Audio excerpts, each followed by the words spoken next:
or any metal for that matter.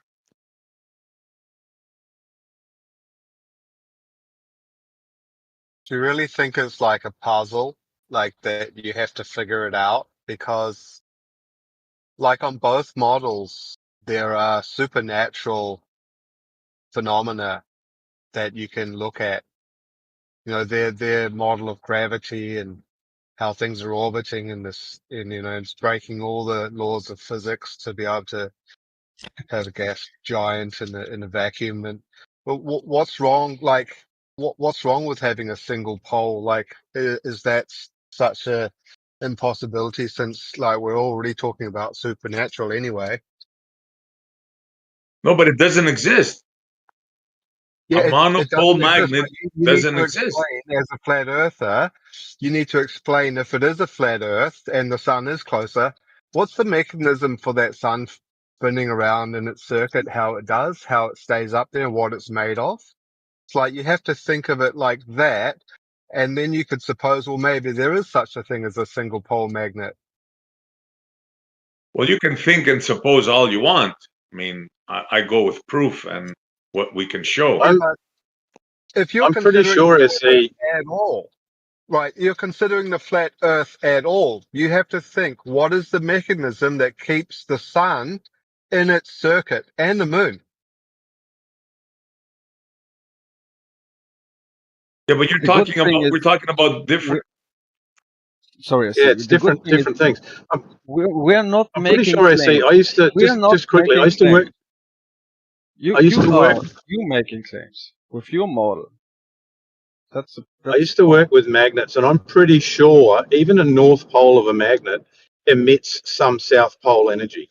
There's no such thing as even a magnet that is labelled the north pole on it. It actually is emitting some south pole positive energy. A bit like yin and yang. There's a bit of yin in the yang and a bit of yang in the yin.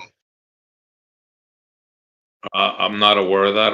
Okay, maybe that. Yeah, I'm pretty sure of that. Like, You're talking about a just to monopole. reinforce what you're saying is there's no such thing as you're right. There's no such thing as a monopole magnet. You are correct. But even in a duopole where, like a bar magnet that's got a north end and a south end, even the north end.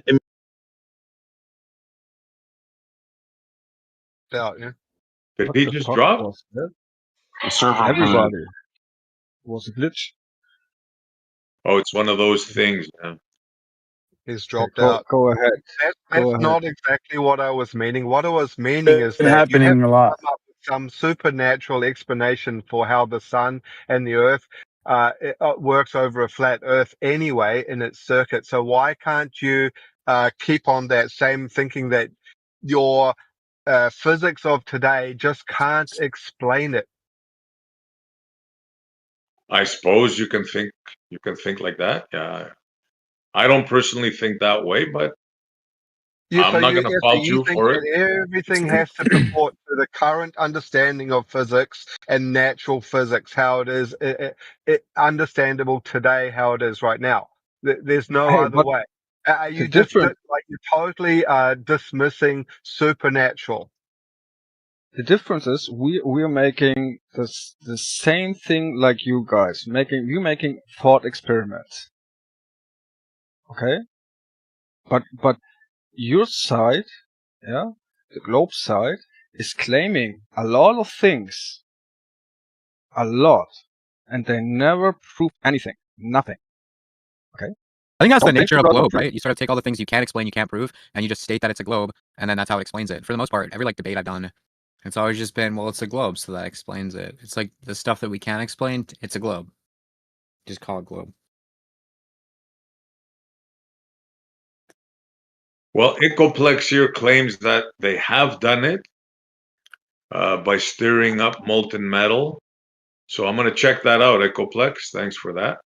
First time I heard Is that. there such a thing? Can you answer yes or no? Is there such a thing in this world that you know of? Is there such a thing as the supernatural? Yes or no?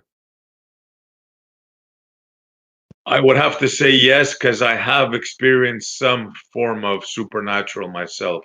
So I would have to say yes. Yes, and you are currently living in the natural world, aren't you? Correct? Right. So why would you just appeal only to like the physics, the understood physics of today to try and figure out how this place works when you already know there's such a thing as supernatural? Well, I get your point, but you got to have a base from which to start from, right? So if we're talking about physics, we have to go with the physics we know, right?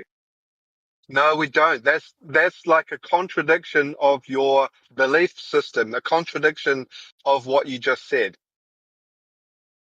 Well, just because I experienced some sort of supernatural doesn't mean I didn't imagine it or I wasn't hallucinating or I mean, I get what you're saying, but I mean, Well, so your answer shouldn't have been yes then. Your answer should have been maybe. well, I don't want to lie because I have experienced what I think is supernatural or what appeared to be supernatural. But that, like I said, I could have been hallucinating. So, okay, maybe then. Maybe. But this is your rebuttal. Good vibes to defend your globe physics. Totally. Like if this place is a flat earth, dude, there's only one way, right? For that sun to be up there in the sky. It's a form of physics that we do not yet understand. And like the Occam's razor would be supernatural because it's something we don't understand in the natural world. What else can your answer possibly be? But we were talking about magnetism, right? We weren't talking about the sun, right? Well, that's why I I started to talk about that, because you are appealing to the natural physics, the understood physics of today, why there cannot be a single pole magnet. And I'm saying, well, does it even have to be a magnet as we know a magnet is? Like this Mount Meru place, it could be invisible. It might be there and we can't see it. Look, anything is possible, right? But we got to have like a base of where to start from. Like if we talk about physics, we're not going to go into metaphysics, right? Because that's going to blur the lines, right? I mean, I can say, well, maybe there's a place where I can fly, well, you know, like a bird. But I mean, obviously that doesn't happen on this realm, right? So, I mean, we got to have a Earther base right of which, now. sorry? I said, you're a flat earther right now. You already fall into the category of not understanding how this place works, thinking that there must be something supernatural to it for the way that the heavens work, because it's not the same as the heliocentric model where they actually have working explanations for the way that you call it the supernatural. No, mechanics no, work. are you Not kidding me? we. You Hold on, call it just because supernatural. the sun, and I'll give you that, right? The sun on a disc, right? I'll give you that. But if you want to talk about models, the Balder model is way worse than the flat Earth quote unquote At, model, which there at, isn't, right? at least they have an explanation, and a fairly well explained one, like with all sorts of mathematical equations from the Okay. highest minds, explaining how the mechanics work, how they what are they made of, how far away they are, their dimensions, their mass, the whole lot, the works. What have you got about the sun? What have you got besides it's hot? Well, look, if you want to go to model, right? I can disprove there's way more stuff wrong with your quote unquote model than there is with the other, which there is. I don't think anybody claims a model except a few people. You have, for example, you have an atmos next to a vacuum, physically impossible. You have a one heat source heating a ball only in the center for millions of years, which is impossible. I could go on and on, bro. There's way more things wrong with your pseudo model than with any other idea. So you sure you want to go there? Well, you make a start off, good point, SC. So Good Vibes is pointing out that at a certain point, you have to go supernatural to explain things, which the Globe model has done, right? With the dark matter, they went supernatural. Yeah. You don't have to do that. No, you don't. You don't have to do that. Yeah, their only gripe is the sun, right? The sun that theoretically doesn't work on the pizza globe model. Whoever subscribes to that, okay, fine. But if you think that your pseudo model can claim superiority, I got news for you, bro. I got big news for you. It's way worse than the horizontal plane, like by far. And I just mentioned two things. Try to explain those two things. Good luck. Also, a planar Earth does not have the dark matter problem either, and that's a huge one as well. Yeah. Right. They don't have to go supernatural, which is the funny thing. Do we have to mention or refer to dark matter for the model of the solar system to work? I don't think so. Well, no, but you My- try my explaining feeling is- the atmos next to a vacuum and the unheated Well, unheated uneven heating. Go for it. my feeling is that the observations in deep space are just wrong. What they think they're seeing, they're not seeing. That's what I think. Well, they do Closer claim to there's dark home. matter in the solar system as well. Do they? Okay. Yeah, that's a placeholder, and it's pseudoscience Supernatural gobbledygook, but it is just a placeholder. Let's go, Red Cloud. What does that Yeah, but even like- mean? You're just repeating a story you heard. Who What does a said that? placeholder even mean? Think about it. Well, the reason it's an important, can I just say real quick, unless you're going to respond to that, but can I just say the thing No, go about it is that if, let's say we were all living on the Earth and nobody had this idea of like balls and light years and all that, and everyone was just like in the ancient times where they would see the celestial bodies and they were obviously above you and so on. If you went to those people and were like, well, hey, actually, bro, you're on a ball and all those other things are millions of, or, light years and light years away, millions, trillions of miles, etc. And all those little sparkly things, those are actually suns, and there's other balls going around those suns, and we're a ball going around our sun. If you were to say all that, and you're telling these people in the jungle, you're like, yeah, man, this is what's really going on. And then even if the people in the jungle were like, okay, then if you brought the dark matter issue, it is significant because it basically would mean that without a solution to how the physics is working in this blown out model of all the light years, if that is unresolved, then the whole model would be false. Well, So there's another it is perspective important on that it. when you say all these physics of the dynamics of how we're in this big place with balls, and then a major part of that physics doesn't work, it's a huge problem for the idea that it's all balls and light years. My perspective is that the stuff that does work works. That sounds stupid. Okay, so I'll rephrase it. The stuff that works is the stuff that we have locally. So the shape of the Earth, weather patterns, and all that sort of stuff, the orbit of the planets around the sun and all that sort of stuff. When you go into deep space, you get into the dark matter stuff, and that's where it becomes shaky. And I think it's because their observations are just wrong for whatever reason. I don't know. There's a layman's viewpoint, but it doesn't mean because they're wrong about dark matter. It doesn't mean that the shape of the Earth is wrong. It's just they're wrong about dark matter. So I can be wrong about a certain thing, but right about another certain thing. Just because I'm wrong about one thing in my viewpoint, say, again, I'm a photographer, say about some topic in photography and I'm completely wrong or I know nothing. Doesn't mean to say that I can't also do these other things, or I know these other things and know them very, very well, which I do. That doesn't follow. And the whole, I'm not able to take pictures of anything because I'm not able to do that one thing, or I don't know anything about it, or I'm wrong about it. So if they say that there's dark matter, okay, and they're wrong. All right, that doesn't mean they're wrong about the shape of the Earth. It doesn't mean the whole thing falls apart because they're wrong about dark matter, is what I'm saying. How do you know? But you are aware of why they invented dark matter.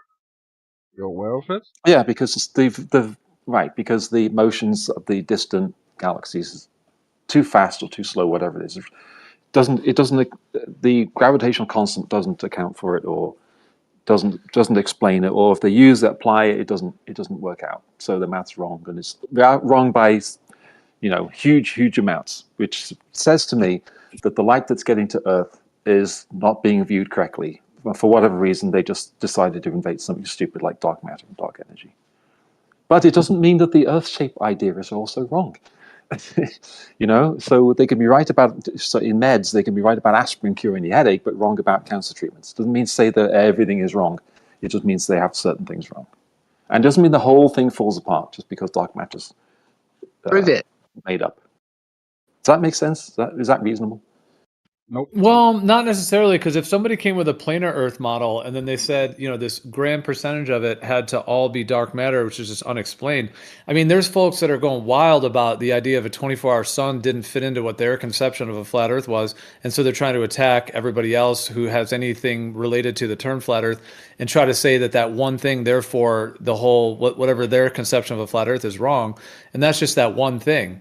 So now that I don't think is valid reasoning on a whole bunch of levels, but I'm just saying, whereas in this case, like what is the total percent that they say now?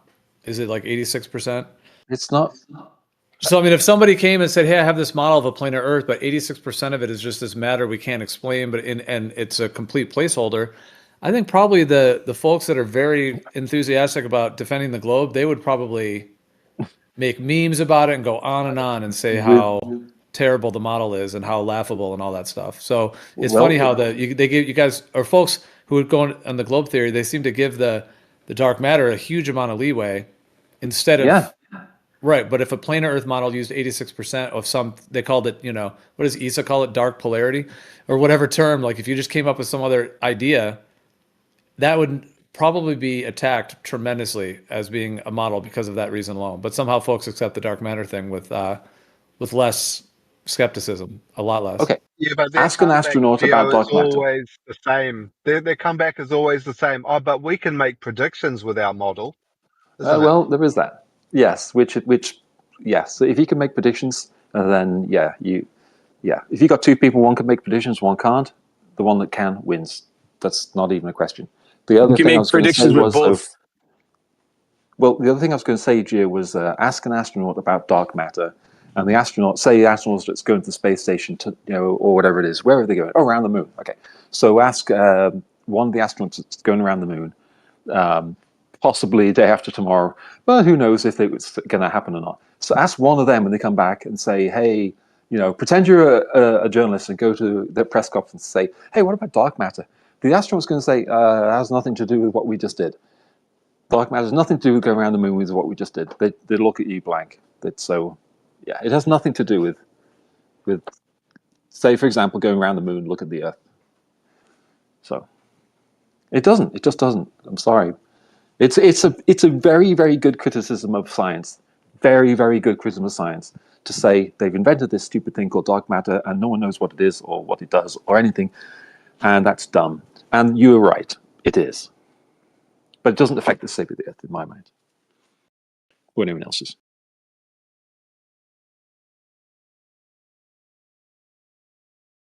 If you have a unwavering belief in it, I understand it might not really be a game changer for you if you already have an unwavering belief in the globe idea.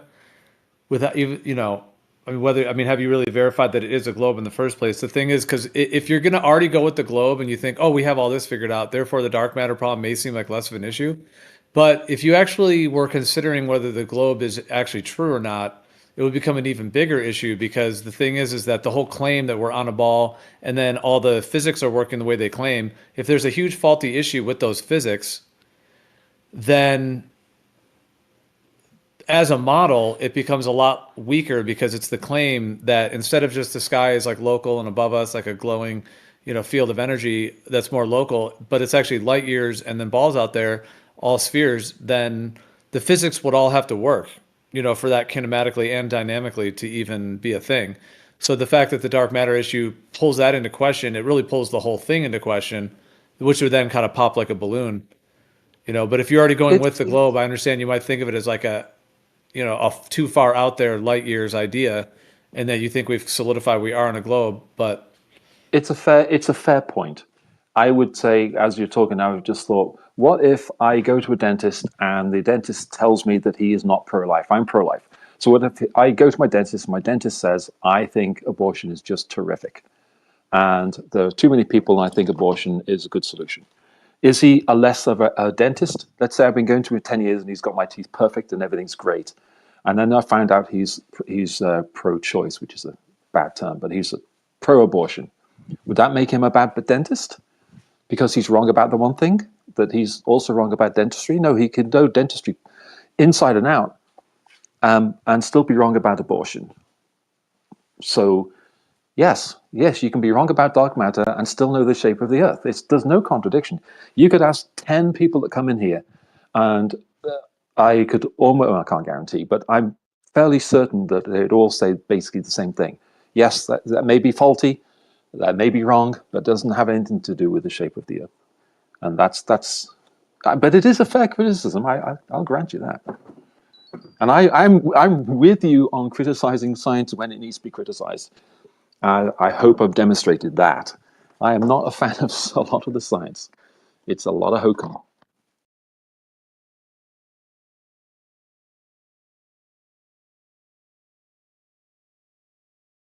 Sorry if I sound a bit too conciliatory.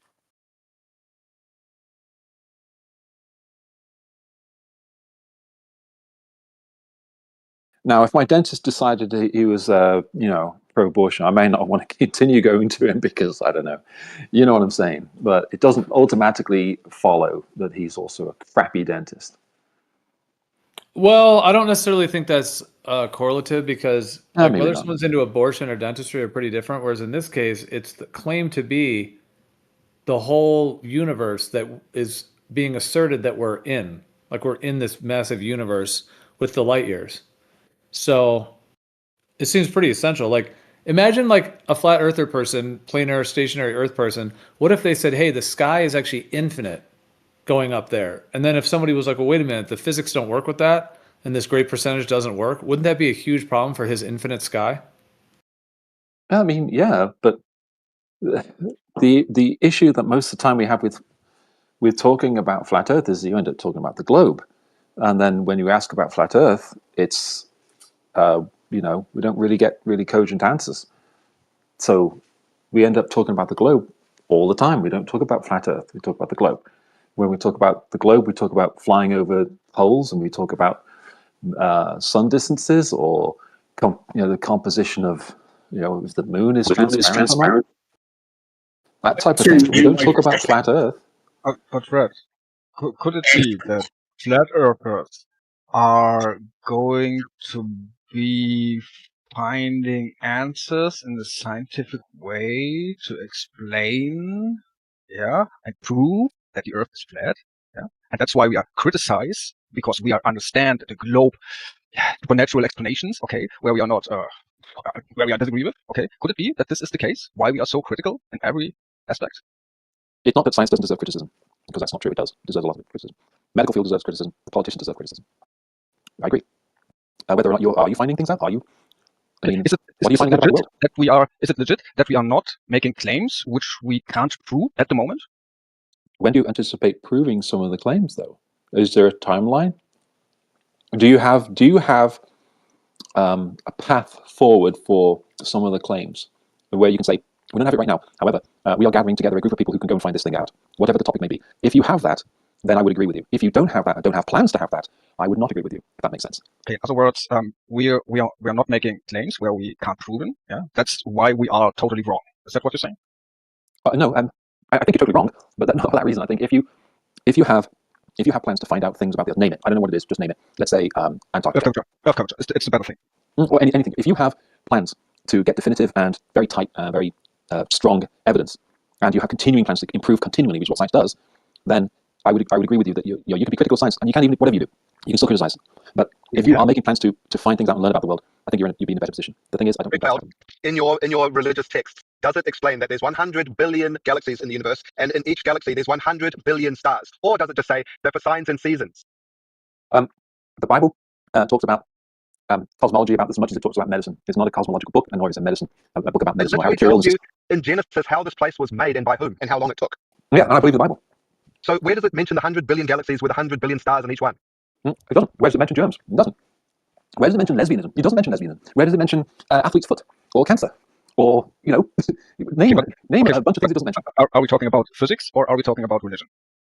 No, he meant the Bible. So I prefer to stick on But physical. religion or the Bible or any other scripture, it's a belief, okay? It had nothing to do with scientific methods, Agreed. experience, okay? That's experiment, sorry, yeah. Like you have a thing where there's a astronaut going around the moon. His name is Victor Glover, and I posted an article about him from about 2 years ago, published by Focus on the Family organization, which is a Christian organization in Colorado. Scroll up about an hour or two, and you can find that article. Go and read that. There's Victor Glover, who is a Christian and who was flying around the moon. He doesn't seem to have an issue any more than I do with Earth's shape. And then I tell you this. Imagine people are capable to lie. It doesn't matter, is it Christian, is it Islamic, it doesn't matter. Okay? But imagine people are capable to lie. Are people capable of being wrong?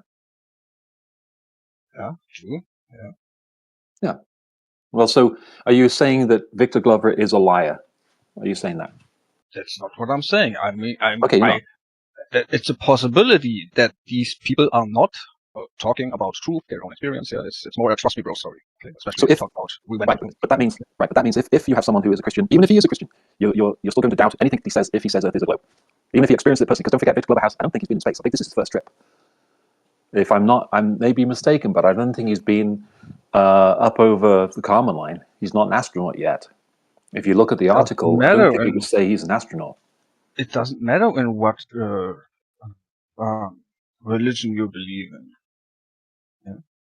All what I'm saying is people are lying all day long, especially if you go to the higher hierarchy system. People, okay, this sorry, yeah. No, I get what you're saying. It's just that it's not a good.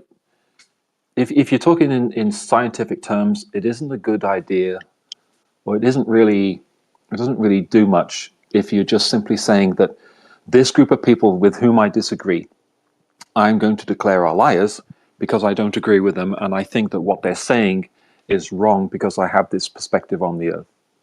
And so they say this thing, they see this thing, they experience this thing, but I'm not going to accept it, and I'm going to call them a liar because I don't agree that that's really true. hard. I would not say there are immediately liars, but I would say why I have to trust your story? Why? Especially if you talk about real science, empirical, demonstrable, repeatable, measurable science. Okay, that's the difference. Okay. Yes. That's why? Okay.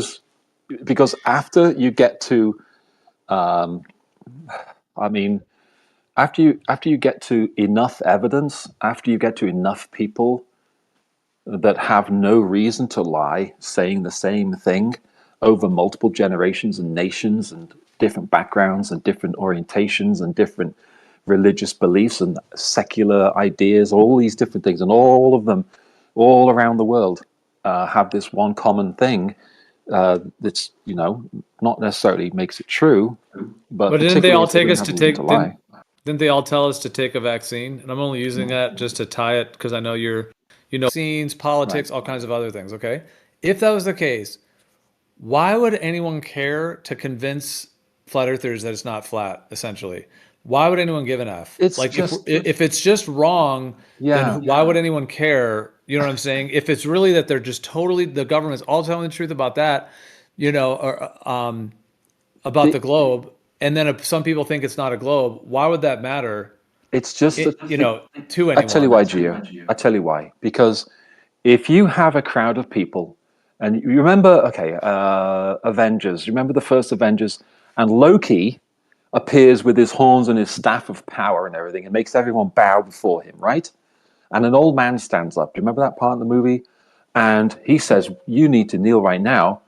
And he says, "I will not kneel to any man." He says, "Well, I'm not. There's no man like me." And the man says to him, "There will always be men like you." So he gets Loki's attention because he's standing up. So what you're doing is you have a group of people, a huge amount of people, and they're all saying one thing, and you are standing up and saying a very contrary thing. And so you're going to just be something people focus on, a target, an easy target, right? So when people come in, they just say, easy target, flat Earth. And they just see you as an easy target, and then they come in and yell at you or whatever else. That's all it really is. It's just you just appear to be a target because you're standing up. Plenty of other targets. The resistance that the standing up brings seems correlative that they're resisting something that's actually there, not just something false. Like if they were completely lying to us about, if they're about vaccines, but then they're completely being truthful about the Earth, and there's a bunch of people saying, "Hey, this Earth thing is wrong." If they're just were wrong and the truth is the truth, nobody would really care about them, rather than people go after the ones that are pointing out a truth. Like when people say vaccines are poisonous, you can get all kinds of visceral reactions because of what people think they are, even though none of them have confirmed what the chemicals are even doing. They just believe it for whatever reason they do. Yeah, they do that too. But the thing about the shape of the Earth is it's actually like at the center of all these discussions in terms of what's going on in the world. It's more Honestly, like the foundation. More than just a side thing that would be false, and they're actually telling the truth about it. That's what I was linking it to.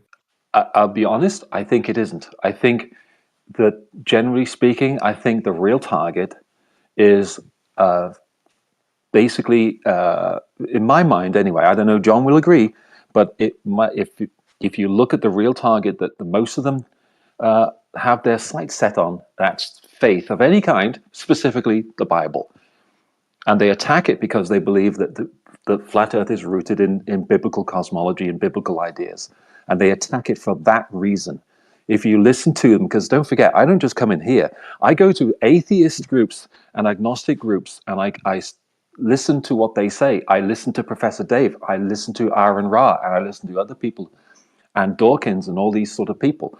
And if you've really listened to what they're saying, they, generally speaking, flat Earth is not the main thing that they are fighting against. It's actually the Christian faith, and they think flat Earth is an offshoot or result of Christian faith, and that's why they attack it. And moreover, the Christian faith itself gets attacked way more, with way more ferocity than anything else. Okay, Aaron Ra did two debates on flat Earth, but he debates week in, week out, dissing and crapping on the Bible and dissing and crapping on Christians. Way more effort on that than he ever spends on flat Earth. Yeah. Okay, so with all due respect, that is a different topic, and I hear you. That would be a whole different question. I hear you if you feel like that's important and so on. In terms of what gets attacked, I mean the Catholic Church. I mean they're all into the Bible as well, and there's Bibles on like every street corner. Or churches all over. So obviously, like the powers that be are a huge part of it. You go to church on Sunday and school during the week and everything. But anyways, but I don't doubt there's people attacking it too. Maybe they're trying to manipulate people's views on it or focus on it. I hear you on all that. It would be a slightly different topic, but if you wanted to go there, others. I don't know if I'm as interested in that part of it right now. It is. But I'll just say. But can I just say about the shape of the Earth one though? In Congress, they said two things that they were going to have to censor essentially in Congress back in 2018 or I forget exactly what year it was around then, and they said flat Earth and medical misinformation. They put those two together. So even though I'm not doubting that other people are being attacked for different things, it does seem like the flat Earth suppression is right up there with, and we mentioned the vaccine, so it's kind of linked in with that, the vaccine thing. Great point. So I'm just saying it does seem to be at the top of their priority of things that they're trying to suppress. At least for now, there are enough Christians in Congress and in other places with enough influence that isn't something they're focused on. If you go to Europe, however, you go to a country like, I don't know, Norway, I don't know if it's Norway, but there are other nations like Denmark, I think, and Holland, where they are actively attacking and denigrating the Christian faith. In a city with giant cathedrals that are part of their own history, they are attacking their own, the thing that keeps their own country stable, and they are attacking it viciously. So it is being a part of a group that is attacked daily and mercilessly. I can understand, and that possibly is why I identify with flat earthers in that both groups are despised. In all I just don't see that. I mean, Hollywood. Christianity is the number one religion, and the globe is the number one cosmology. So I don't think there's very much attacking Christianity. It's like widely promoted and accepted. The politicians, the presidents all claim that they're Is it the in Catholic media? Church that runs the whole world. I'm not saying that doesn't mean that Christianity, there's not some legit Yeah. parts of Christianity, because I do think there are some legit parts, but I'm just saying the powers that be are heavily involved in using Christianity and for their offensive things. Joe, okay, hold on. You go on TV, watch Netflix. Find for me, please. Find for me on Netflix a show that shows that actually depicts Christians in a good light. Find enough. Yeah. So it's not enough, because that's after dude. You gotta understand that the globe has been taken over since the 11th century, or even before then, being promoted. The globe has been promoted and taken over as soon as optics were invented, and optics were used to really peer into the sky. And also then we invented flight, and then it was game over. So so you had the Renaissance, you had the Renaissance, the Age of Reason, right? And Copernicus and Galileo and Kepler and all these guys developed the heliocentric model, dude, and it was propagated and pushed upon all Christians, but it was mainly the Catholics pushing it. You still had had remnants. Hold on, dude. You still had remnants of Protestants, right? Not appealing to the Catholic Church and their cosmology. They still stuck to the Orthodox position, which was not globe. If you look at the that's got to be, you got to mention look that, at the right? stated beliefs and history of the Baptist Church, the Methodist Church, the Episcopalian Church, Lutheran churches. Go and find some flat earthers in the last 200 years. Let's just say in the existence of America. Go and find flat earthers in any of those denominations, or any churches that teach that as a biblical truth in America. No, they got taken over by the globe. Here it goes. Yes, because the globe. Zion, Illinois schools, Wilbur Glenn There's a reason for that. Bolivar, who took over the Christian Catholic Apostolic Church in 1906, taught the earth was flat, and his community schools, this was taught as truth. Who, where, who, what? Zion. Yes, I said Illinois without saying Zion. Schools. Yes, without saying Zion. I flew by a bit quick earlier, but I did say without saying Zion, because that was one little cult in one little area, and that guy thought the earth flat, and Zion. Rewind the tape, you'll find I said Zion about 5 minutes. Other than that one, you're saying that there was no other. Okay. Yes. At least I've never heard of it. This is something that it was brand new when I encountered it in 2016 or 17. I think it was 16. I can't remember.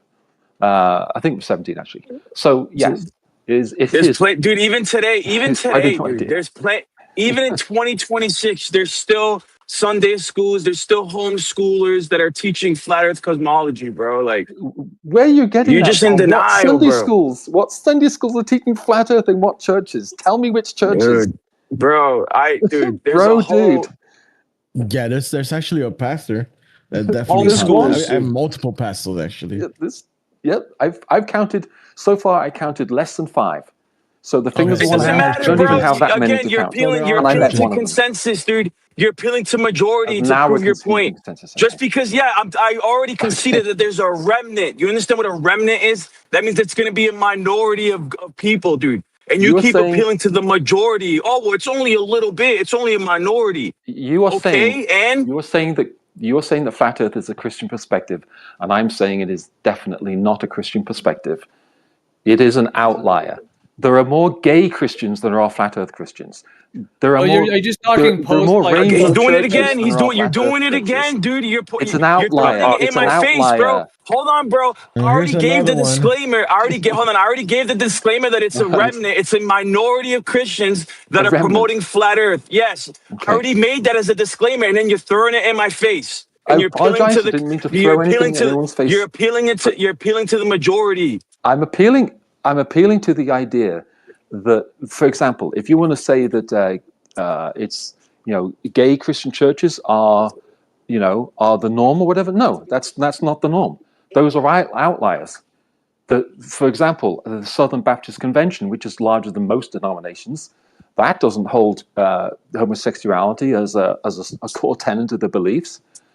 You've got some that are corrupted, yes, but there's way more people that are doing that This is an outlier. This is not something You that is keep. Okay, Christian. that's your best defense is appealing to the majority, bro. That's what doesn't you matter. just did it again. You keep doing it over and over again. It does matter. That's a fallacy. It's not. I'm not interested in fallacies. It's fallacious, dude. It's just keep it. Yeah. You keep appealing to the majority with different angles. Yes, dude. If you, yeah. No, I'm not. I'm just saying that you just said that Sunday schools are teaching flat Earth right now in America. I would like you to tell me what churches, because I never heard of that. What churches are teaching flat Earth in Sunday school? Where are these churches? But there's plenty. Like, dude, Kent Hovind is a flat earther. He always Kent Hovind is not a flat earther. I mean, not flat earther. Young Earth creationist. There you go. He's with me. He's white EC. I think Matthew's white EC too. No, definitely not. I used to be. Oh, you okay? Out of this chat. Oh, you're not a Young Earth heretic. Now the evidence is against it. Right. Red Cloud, the cosmology in the Bible has, the foundations. There's the part in the mountain where you can see the four corners, you can see the whole thing. There's a bunch of planar and stationary, which we know is what they thought the Earth was at the time as well, all throughout the Bible. And whatever the history we're told, I definitely heavily question it of how this kind of globe thing came about.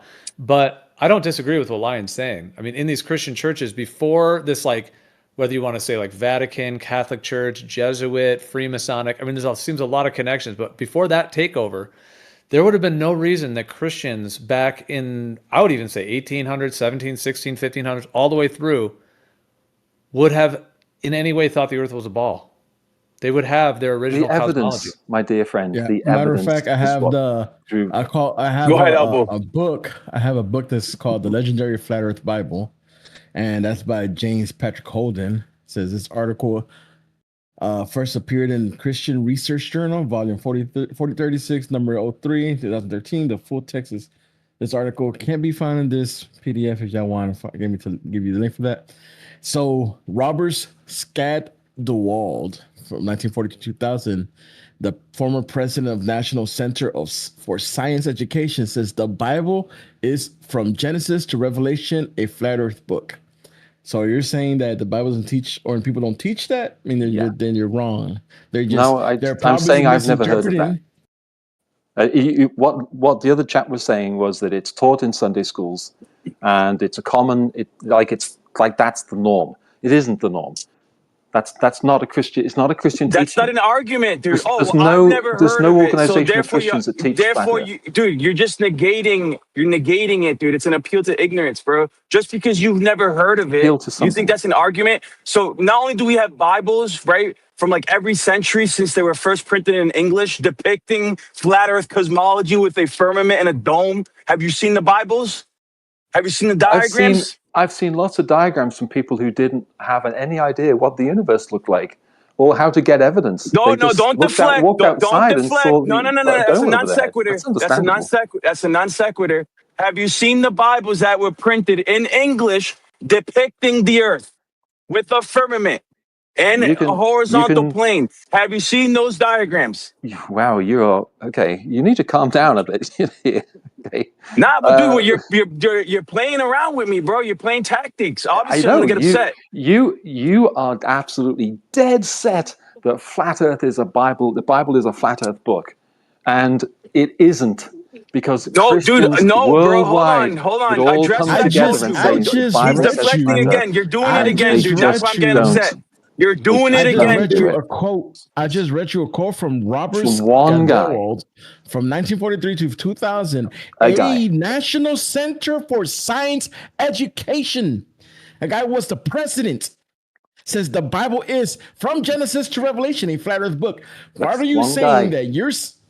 No, that's not one guy. That is a precedent for National Center for Science Education. You're trying to push this idea. Hold on, dude. Bro, I want you to address what I told you. I want you to. Why do you constantly do this, bro? Why do you constantly do this? Stop tone policing me and address the question I asked you. I'm not tone policing. Have you seen the diagram? Have you seen the diagrams? Excuse me. Have The you flat seen the earthers. Hey, Listen to me. Listen to me. The Bible is not a we flat gotta earth go book. one at a time, guys. The So Bible does can we not just teach let flat Lion earth. say his The point? Bible's not a flat earth book. I'm Christians don't okay. teach flat Okay, earth. I'm asking you a question, bro. That's fine. I'm asking you a question though. Have you seen the diagrams of the Bibles depicting It flat Earth doesn't matter. cosmology? Yes or no? The authors of the Bible didn't It depict does it. matter because you're saying that nobody taught flat Earth, Why are right? you And yet we shouting? have. Dude, you got to chill out and stop tone policing me, dude. Just mute your mic. Just mute You need to yourself. Just mute calm. You need yourself. to calm down. Just mute yourself, dude. Please. You know when you say I'll die on that hill or I shouldn't die on that hill. This is a hill. Here's a person This not is one a such Christian. hill. The American atheist Robert Ingersoll, in About the Holy Bible in 1894, says of the Hebrews, they thought the earth was flat with four corners. That was real quick. Hold on, dude. Just mute yourself for a second so I can speak uninterrupted. Because you just keep don't interrupt interrupting me him, and okay? deflecting. Let him say his thing, and then you can have the mic and you can say your thing. This was He's getting happening earlier. so upset. You just have to go one at a time. Okay, all right, go ahead. Yeah, so the reason I'm getting upset is because when I go to talk, he interrupts me. And not only does he interrupt me, but he deflects from the original point that I'm trying to make, right? Because his whole point is that nobody, since the ancient times has taught flat earth cosmology within Christian denominations, right? Yet there are Bibles in English, and the first Bible that was printed in English was 1529, William Tyndale, right? So from the first Bibles printed in English, you have multiple Bibles depicting flat earth cosmology. They reference the Hebrews, right? For their cosmology, it was known as Hebrew cosmology with the firmament overhead and everything, right? So that right there debunks your premise that no Christians in their right mind were teaching flat earth. Never mind actually printing it with actual diagrams in the Holy Bible. Go ahead. Maybe Matthew's more calm. He's not so dogmatic. Go on, Matthew. Yeah, but that's all help he me wanted here to because say, and you wouldn't let him it's say too much. one sentence. Again, you're not, I'm dude. triggering him. I'm asking you a question, bro. Maybe I didn't. You're breaking up to me. Have you seen the diagrams? You'd have to show me, but it doesn't matter what they. I just want you to acknowledge that fact that there are Bibles printed in English depicting flat Earth cosmology. Then have you seen them? Yes or no? Then they have wrong predictions or they have wrong depictions. What can I say? Okay, that's fine, but you understand that right there negates your premise that no Christians were teaching that or promoting that when it's literally printed in the Holy Bible, dude, in English. No, because that was some people that came along and then had their idea of what it meant. Not that the Bible was saying that. Because you'd also have depictions of God with the wings. You also have depictions of angels, and the angels look all holy and glorious and stuff like that. Well, if you look at the actual Bible descriptions of angels, there's nothing at all like that. So they have a faulty view of what angels are, the faulty view of what the earth is. That's all it is. Bro, so, I mean, I can just hear. I just typed in real quick. I'm going to read this. Somebody's hot micing. I'm going to mute up right now. Might be yours. It says ancient Hebrew cosmology viewed the universe as a structured three-tiered system, a flat stationary earth supported by pillars with a solid dome-like sky, the firmament or rakia above, separating the heavens from the waters below, while the underworld Sheol was beneath. Okay. This geocentric view emphasized God's role in placing the sky to separate the waters and holding the cosmos in order. Right. Well, so today's Christian worldview is that the universe is, and the size is Psalm 19:1, is it? It basically depicts the immeasurable immenseness and constructive power of God. And so that's the current Christian thought. It may have been that in the past. It may have been some scholars. It may have been all. I don't know. But the current Christian thought and the current Christian idea is that the universe, because we have evidence. So yeah, but we're not really talking about the current one. I mean, we know the globe thing has taken over the world, right. Like we all know that, and it has taken over Christianity as well. We're just talking about what was in Christianity before the globe takeover. The implication is that Christianity is being corrupted, and I object to that. No, we're just talking about the original cosmology and how they've been other guy was saying thousands of years. Yeah, Who knows how long. he's saying that this is, this is this is what he currently has thought for 10 years and not before, by the way, that is current or has always been part of the Bible and part of Christian teaching, and it hasn't. It just hasn't. This is a recent occurrence. All right, so pretend that the Christian faith is a historically flat Earth idea is utterly false. Okay, I and thought I you will were finished. die on that Okay, hill. Okay, that's fine. I thought you were finished. Okay, so what I just read, this ancient Hebrew cosmology, it then breaks it into the parts. The firmament, which is hammered like a metal dome, and then the waters above. The sky was seen as a solid structure, often described as a hammered metal dome that supported the waters above, preventing them from flooding the earth. The dome separates the upper waters from the earthly realm. And then the earth and pillars, and talks about how they're on pillars. Three-part world, how there's the heavens above, God's dwelling place, the earth itself where the humans are, and then the Sheol, which is the realm of the dead. And then the sun, moon, and stars are similar small lights that move within the firmament. And then it talks about the waters above and below, and there's more on this. So with all that being said, if we agree that that was originally what their cosmology was, if Lion is saying that they were even teaching it in schools up through, I don't want to speak for him, but whatever years, 200 years ago, 300, 400, whatever years we want to go off. Now, if you're contesting that time, fine, but then what is your rebuttal for when they went from what I'm describing here, this cosmology in Christianity, to the globe thing that we have now, or that's in there first now? of all, because when did that transition happen in your mind then? Because we know the original was not a globe. Okay, the original was basically you could have analogous and depictions. You have depictions. I'm likening it to angels because the depiction of angels, right? If we look at what the depictions of angels are everywhere in art, they're not what the depictions of the Bible say. So the Bible has analogous or other. Elaborate. It has. Please elaborate. Elaborate.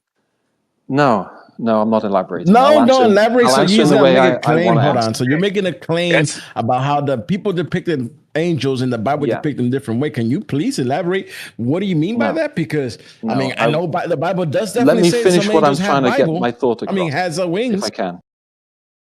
Let me get my thought across. All right, so, for example, they thought that the Bible said that the sky was the firmament was brass that was hammered out, right? But is the sky? No, not brass. No. Okay, what was it? Like unto molten looking glass. Okay, molten looking. Right, whatever it was. But is that what it is?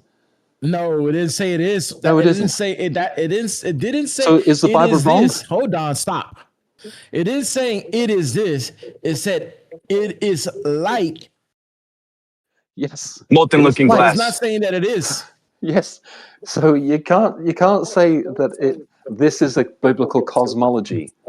Because at the very... What do you dude, you got nothing, bro. Hell? Yeah, you're grasping at straws. You don't really have an argument, bro. So again, you have. What is your problem? What is your problem with? Hold on, bro. You said Come there were on, Sunday dude. schools teaching flat Earth, and dude, it could be a good combo. Can we just not do the over talking? Because you saw sorry, all right, dude.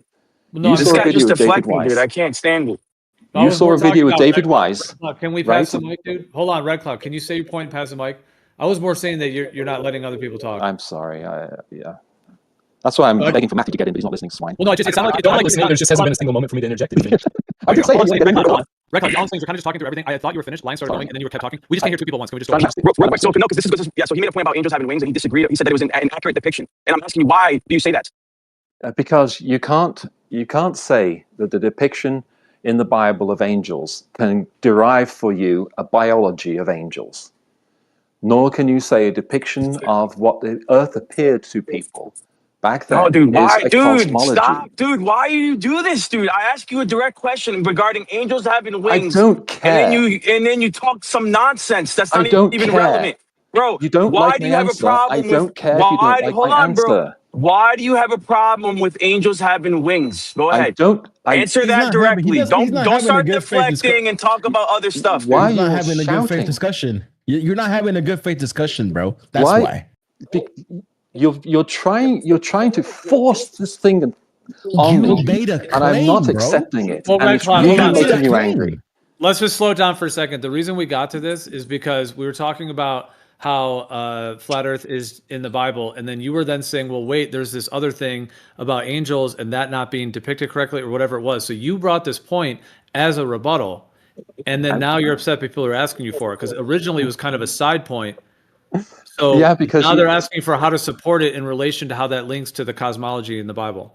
if I use an analogy or I use another example to depict what I'm trying to say and explain what I'm saying, I don't know Could what you it is. explain it? I have no problem. That's what they're asking you for. They're asking you to explain it. They're asking you So to explain what it I'm to going to do is I'm going to see to Matthew because he says he hasn't had a chance to get in. He's much more calm. I don't think everyone will yell You're at Matthew. done. So You're done. that's Yeah, rhetorical he nonsense. can't actually It's back up rhetorical his nonsense. premises with evidence. Yeah. It's all dogma. So the No, thing you is, he didn't. used it. Hold on, bro. You used Can I get angels Matt? being depicted. Can I see to Hold Matthew on, and dude. ask Matthew Please, rather bro. than just Please. shouting? Let me finish If one you sentence, insist on dude. just shouting And at me, I'm just going to hang No, up. you can just lower me, bro. Stop shouting. You know that? You can just lower me if you don't like it and stop tone policing me, dude. So one thing he used angels as an analogy, right, to back up his original premise that people are depicting angels inaccurately, like they depict the earth and its cosmology inaccurately in the Bible. So I asked him, well, why do you think that angels were depicted inaccurately? Because they have wings. He's yet to respond, right? This is what's known as intellectual snobbery. He thinks that he knows more than the ancients, and then he thinks that the ancients were inept. That's what it comes down to. That he knows more than the 2,000 years of Christian history. Go ahead. All right. Yes, I think the plain and simple is Well, that Red Claw, there's an analogy drawn. I got and it kicked me out. Flesh out how it's analogous, connection. right? Lion, hold on. Can we slow it back? Sorry, Gally. Can we? Okay, can we? It kicked me out. To not talk over other people, though, please. Okay, so we could. It can get heated, but as long as we can hear each other, it's way better. No one is. So okay, did you want to continue? Because dude, Lion, he dropped out. Lion, did you want to repeat it to him, and then we? No, I don't. No, I don't. Well, do we want to have a Sure. good discussion? If you brought it up, I know, but it's the. He's not trying to have a conversation. That's the problem, bro. He's all he everything wants to do. Why did you say that you got dropped out? Is deflect That's and not answer questions. Simplify what Lion said. So, like, there was an analogy drawn, and Lion's asking to show how it's analogous. Okay, it's a very simple concept, at least in my mind, that if you have a depiction of something that you think is literal, the issue that I have is that in most instances, may not be you, so don't jump down my throat, but in most instances, people have a very literal interpretation of the Bible. They're Bible literalists. They tend to be Bible literalists. However, they are selectively literalist. If you look at the depictions of angels, you cannot derive from the depiction of angels in the Bible and derive from that a biology of angels. Nor can you, from a depiction, what you think is a depiction of what the Bible says the earth looks like or is, right? For example, the firmament, there's no firmament between us and, say, for example, Venus or the moon. There's nothing in between us. So the Bible's depiction is from men's perspective. You can't derive a biology of angels from the description of the Bible, nor can you derive a cosmology from the descriptions of the earth from the Bible. Does that make sense? Thank you for being more concise this time. So, if you say that they're being selectively literalist, yes, then they can say simply, you're being selectively analogous. Like you're choosing where it's analogous or condescension. You know what divine condescension is. So that sort of leads you guys in a circle. Because the Bible is full of word pictures. John was taken up to heaven. Well, was he literally in heaven? Or he's taken up in a vision and he saw different things. He had no idea what he was looking at, so he described them the way he thought he could see, right? According to his language and his understanding.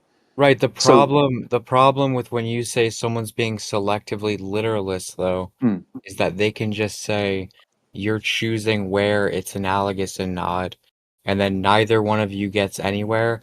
So you made the claim about angels and said that this is analogous to that, right? Well, like for example, with the sun standing still, right? So if you're a heliocentrist, you have to say the sun didn't literally stand still, and the moon didn't literally stand still. It just Correct. appeared to be so, even though the Bible says in 3 instances the sun stood still. Yes. So the question is, does God have wings? Because the Bible literally says that God has wings. So does No, God it have doesn't. wings? It doesn't No, literally say God does that, not bro. have. Well, show me what God does not verse. have Show me wings. what verse it says that he I'm literally walking has around my wings. If you can garage. post You're that verse, driving a you truck. get the point that like your critique applies to yourself as well. So basically what you'd be saying is there cannot be a valid interpretation of the Bible because No. one would be too literalist according to you, and then they could say, well, you're making it too too much analogical.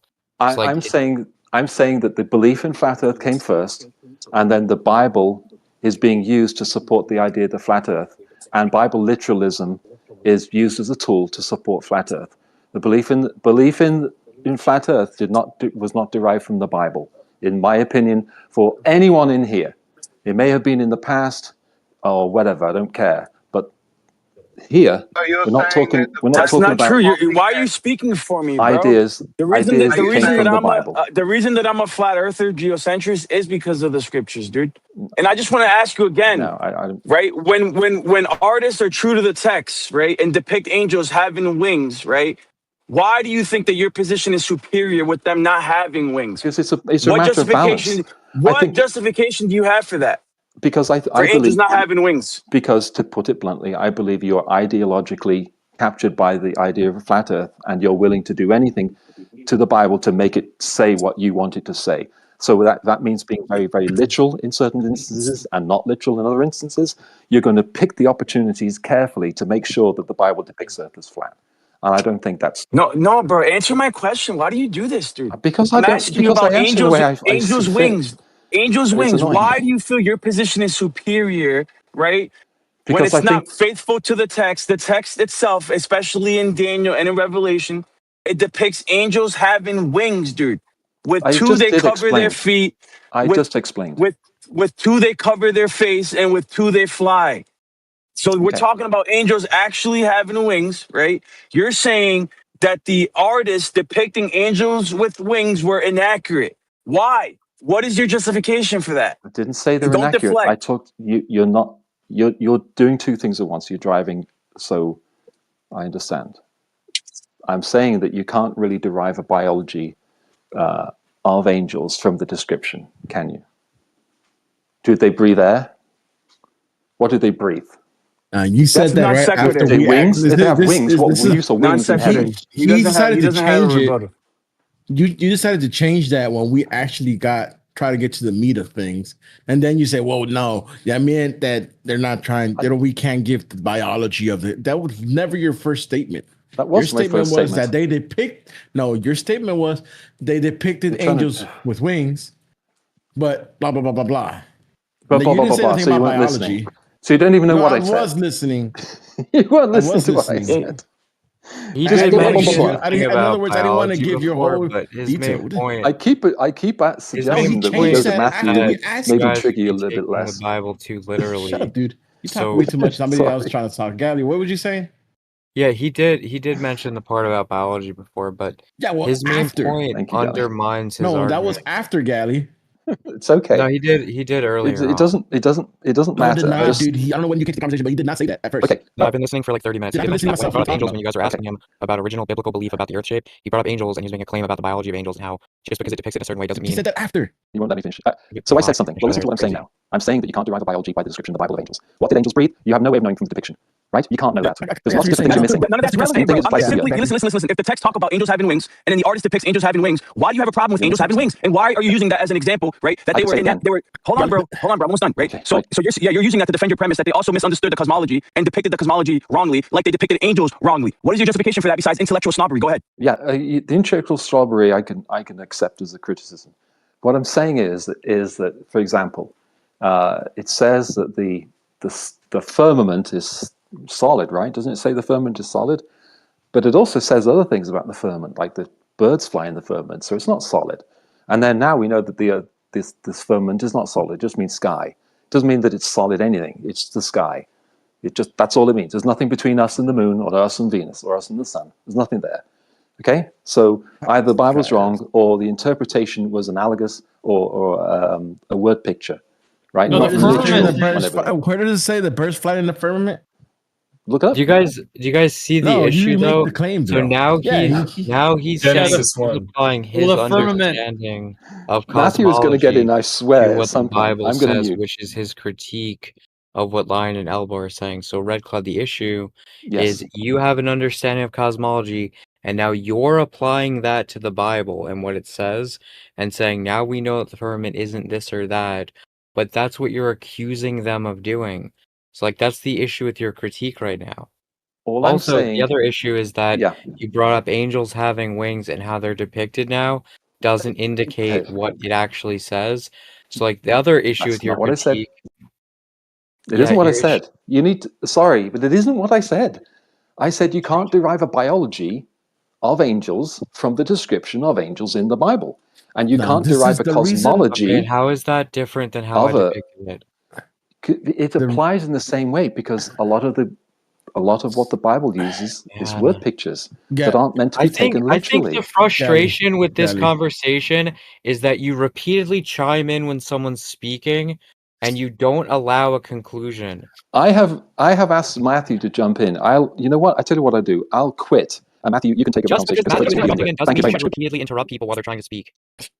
The reason he brought the depiction of angels was because they were talking about they were depicted. Lion was saying that, or Gio was saying that they depicted flat Earth in the Bible. In each Bible, there was a depiction of that, and then that's what he brought up. Well, they depicted the angels having wings, but you can't blah blah blah. So there, that's what I'm saying. That's he brought that because of the depiction. So then he's saying that he didn't say it was a depiction. He said it was biology. It's BS.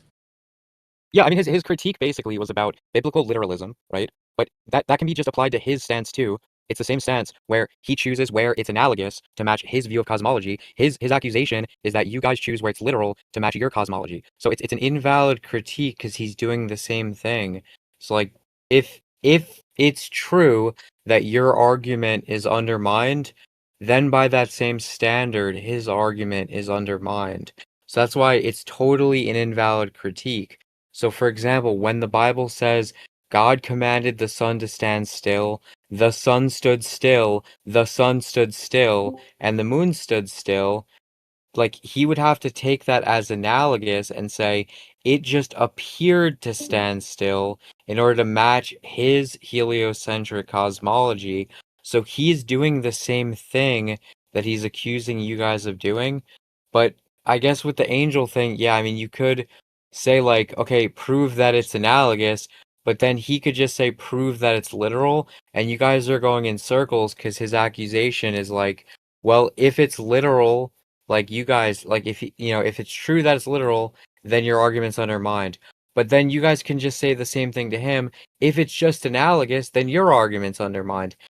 Kelly, do you think that if you took an accurate scale model of what we claim the Earth looks like as far as its locations, cities, and everything on a globe, and if you used a Taylor's tape on it and applied the scale, that you could accurately predict the distances between any two spots on that circle? No, I mean, on that hell sphere? no, not at all. If that was That's the case, you would totally have a non globe sequitur to map. my point. We I'm would just asking already you a have a question. Can globe. you answer that Hey, question? can I you already slow know what down a you're little going bit? to say. You didn't address my point at all. You brought up an orange, and it wasn't analogous, and you tried to change the topic. It's not a change of the topic, because if the Earth is not spherical in its shape, then you would not be able to accurately utilize that method, right? Okay, If the do we shape was know the always in shape of an flux, orange according to the example that I laid out about the tree, the clouds, and the ocean?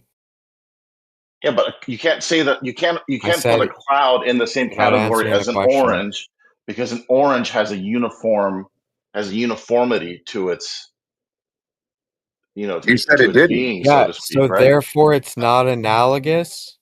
It's not analogous to a cloud, because a cloud It's can not take on analogous to any any of shape. the three examples, right? So what you did was you brought something that wasn't analogous, and I could make it analogous if you want. The orange is in flux. On a cellular level, you don't see the flux. But anyway, I can make it analogous, right? So like that orange, you're only giving an approximate shape for a given moment, which was my entire point. The orange is not always going to look like that. I mean, it's spherical through nearly its entire life cycle, right? Do you agree that not it's even an a shape. approximate So it- shape for a given moment? Yes or no?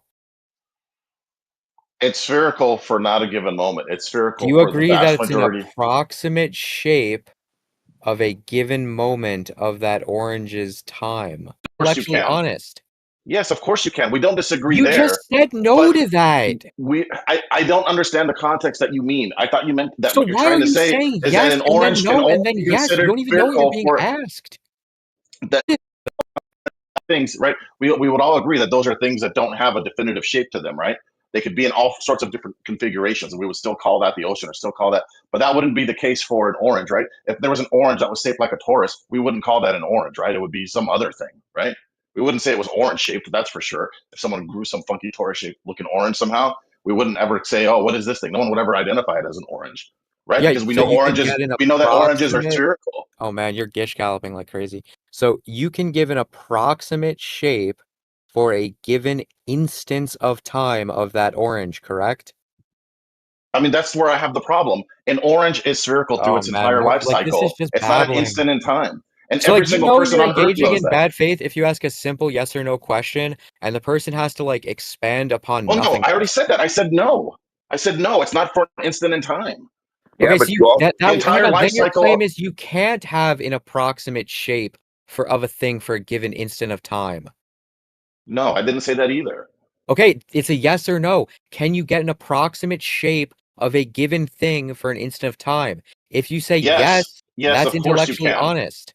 Yes, of course you can. We don't disagree You there. just said no But to that. I don't understand the context that you mean. I thought you meant that So what you're why are trying to you say saying is that yes an and then orange can no only and then be yes? You considered don't even know what you're spherical being for asked. the impression that you were framing this is that an orange can only be considered spherical for an instant of time.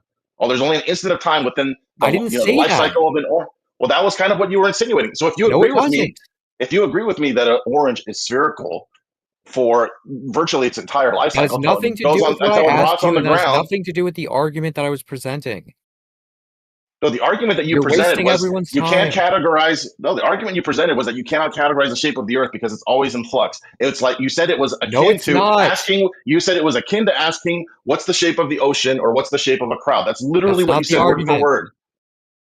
So what is the argument then? Why can't we categorize the shape of the Earth in the same way we can categorize the shape of an orange? Dude, I don't know if you have a comprehension issue, but I said even if it was a globe, and everyone in the room could have heard that, even if it was a globe, to give it a shape, you'd be making a approximate shape claim for a given instant of time. That's not the same as saying you cannot give it a shape claim for a given instant of time. You're saying I'm saying you cannot.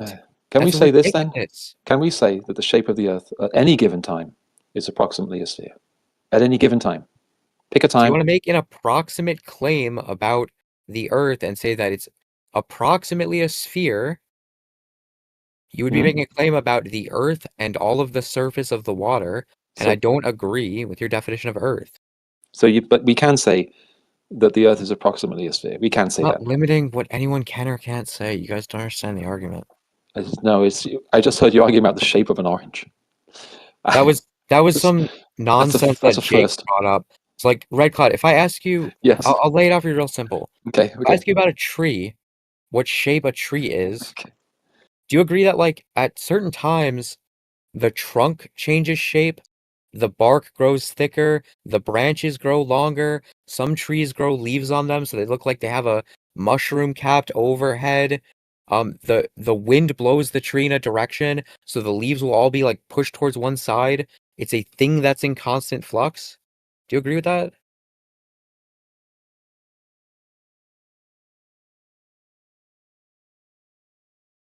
Of a tree and say that that tree is not an aardvark. And you can distinguish between the two. So you can make a distinguish between, in this case, we're talking about Earth. So we can say that we can distinguish between Earth, the shape that it is, and whatever idea that other people may have about the Earth being a disk or another different shape. We can distinguish between those two and decide which one that it is. Not because it's, I mean, it doesn't matter if it's in flux. That's I don't know what that argument would even entail. If it's in flux, everything is in flux on a molecular level or larger. Everything is in flux. But the world is a globe, and every moment of every instant, you can say that it's a globe. Okay, is 2 Right? plus 2 equals 4 in flux? That's an abstraction. Yeah, Thank That you. wouldn't apply to something in reality. Oh, Yeah. like a crowd? A crowd is an There you go. abstraction. The crowd is not an abstraction. What you're saying? Yes, it is. Okay, if you say I have 2 trash cans, and I then get my neighbor's 2 trash cans and put them in my garage, then I have 4 trash cans. That's Oh, a man. physical thing. And if you say Earth is a shape, you can commit to that shape and say this is what the shape of the Earth is, and not say it's in constant flux, so we can't say what it is. That doesn't. Yeah. That Okay, I doesn't asked do you a anything. question about a tree that Yeah. started So with, it's do you agree? whether you're asking a tree, Oh, you're here it drawing an fucking analogy from the Earth starts to a again. tree. So I'm going to draw an All right, analogy so from a tree to. I If can't the tree engage didn't with have a Red general Cloud shape, because he's just going to keep over talking me. I can't engage with Jake because he doesn't understand or comprehend the argument I'm making, constantly strawmans it. I don't Every even know other what to do person. right now. Well, how about just have a regular good faith discussion instead of doing what you're currently doing? Is that a I good idea? asked I you don't think he's both capable of simple doing yes or that. no questions, Everyone, and you got into the weeds. Can you repeat back the question I asked you that starts with, do you agree that a tree blank? Do you know what even the question you were answering was? well, you're drawing an analogy, so I'm going to say I don't understand your analogy. What's a tree got to do with the shape of the Earth? No, I asked me asking about the tree isn't drawing an analogy. It's a very poor analogy, or it's a very It's poor not an way of discussing analogy. things. I don't think you're good faith. I don't think you're arguing in good faith because you're talking about trees and we're talking about the Earth's shape. This is what I you was do. talking about things in This is flux the sort of before Earth's shape stuff was that brought up. we have to get Wait, through here. you don't control the I'm conversation. not controlling I was talking. Stop interrupting. You've been doing this for hours. It's extremely frustrating. Stop. The conversation was about things in flux before Earth's shape was even brought into it. Okay, so things are in flux. What's that got to do with Earth shape? Can we draw tie the knot in the bow, or what? What are we doing? What's that got to do with Earth shape, or is that not what we're talking about? Things So are in then I flux. Okay, asked next. you about a tree, which is a thing in flux, and you started talking about Earth Oh shape, gosh, and now you're in. yeah, he can't Dude, shake. You're right. stop. He can't do it. Everybody else is Can we just somehow move forward? Maybe. It really just Yes. comes down to whether level is horizontal or Thank you. curving. But what is your point about the flux? That something in flux can't have a shape? Because I don't think anyone's really talking about the Earth having we talk about Earth shape. It's more about like the foundational geometry rather than like an actual shape, like a set shape. Because obviously the Earth has all kinds of elevation. That's kind of the point, though. When people say Earth, they don't usually just mean Earth. They mean Earth, surface of water, and also the air above the Earth. But you know what they talk about? They say the Earth. Yeah, they mean an object. I don't grant the object.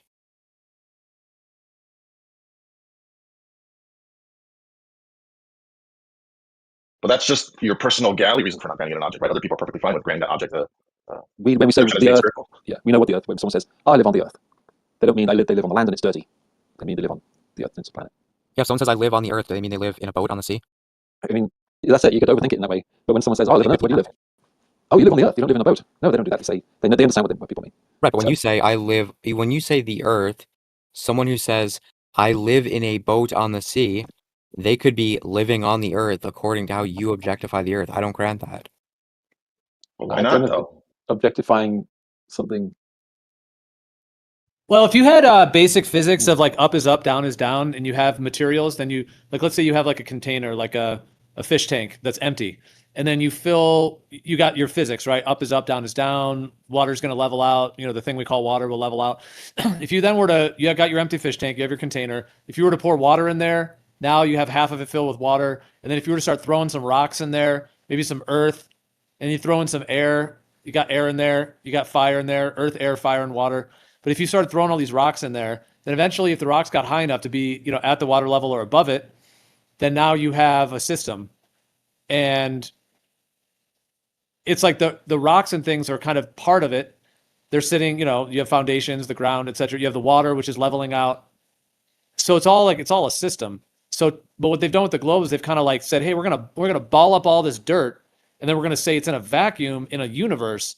And now it's like this thing, this little ball Earth. It's like a ball. It's like an individual little speck now, Whereas before, it was actually just a container with land and water that was all leveling out and finding its own kind of undulations. So in that context, it's not really that one's not really a shape. It's just a place. It's like things in a place. And yeah, you would have the physics of up is up, down is down. The water would level out. The land would kind of find its, relation to the water. But it's not really like a thing the way the globe is, where they ball it up and say, now it's this little thing that you're on in the midst of this large, outer space universe thing. So it is more of an objectifying the Earth into something rather than Earth just being land and soil that we're living on. Exactly. So we're saying it's an object that can be identified and measured. It isn't just a concept. Whereas what we feel is, for Flat Earth, it's a concept. Yeah, I mean, on the Flat Earth, you run into this claim is that weirdness. it's a dynamic process. We live on a dynamic process, not an object. We live on an object with dynamic processes. We don't live in a dynamic process. Okay, when you say what shape is that object, right? I can just refute that with what shape is a tree, which you guys don't even grant that a tree is in a constant state of flux. I got a good one. It's still, hold on. It's still tree shaped though, and even a 3-year-old, you could sketch out with a few lines a tree shaped object on a piece of paper, and a 3-year-old will say, "Oh, that's a tree." So obviously, even a tree that's in way more flux in terms of the variability of its morphology, right? Way more in flux than anything that we claim is, that the Earth is doing as far as its shape goes. But any 3-year-old can still identify what's a tree and what's not a tree on like a little sketch with a few lines. All right, so the Earth is Earth-shaped. That's my first just general rhetorical question. Exactly. Earth-shaped. And then secondly, I was going to say, like, what is the shape of your body? When you're always moving, you're flowing, you're a little fatter, a little thinner, you're breathing. Like, what is the shape of your body? Just body shape? Yeah, it still has a generic set of discrete characteristics, which is why you could just draw out a few stick figure person, and a 3-year-old will say that's a person. And you could draw out a stick figure of a cat, and they'll say that's a cat or a dog or some other, right? Like the fact that humans are in flux too. I mean, humans have a shape as a discrete shape that it's like a spherical object on the top, and then it's got like a torso that's kind of cylindrical, and then there's some cylindrical kind of limbs that are hanging, 4 cylindrical limbs that are hanging off of it, right? That's a discrete set of characteristic shapes that you could draw those on a piece of paper, just as those basic shapes within that configuration. And like literally any kid above the age of 2 will be able to, or 2 or older will be able to tell you what that is, right? That's irrelevant. I could draw a tree that looks like a mushroom, and a 2-year-old would think it's a mushroom. It's irrelevant if a 2-year-old thinks that, but you're missing the main point. You already said it, though. Earth is then Earth-shaped. Water is water-shaped. No, Earth is spherical shaped.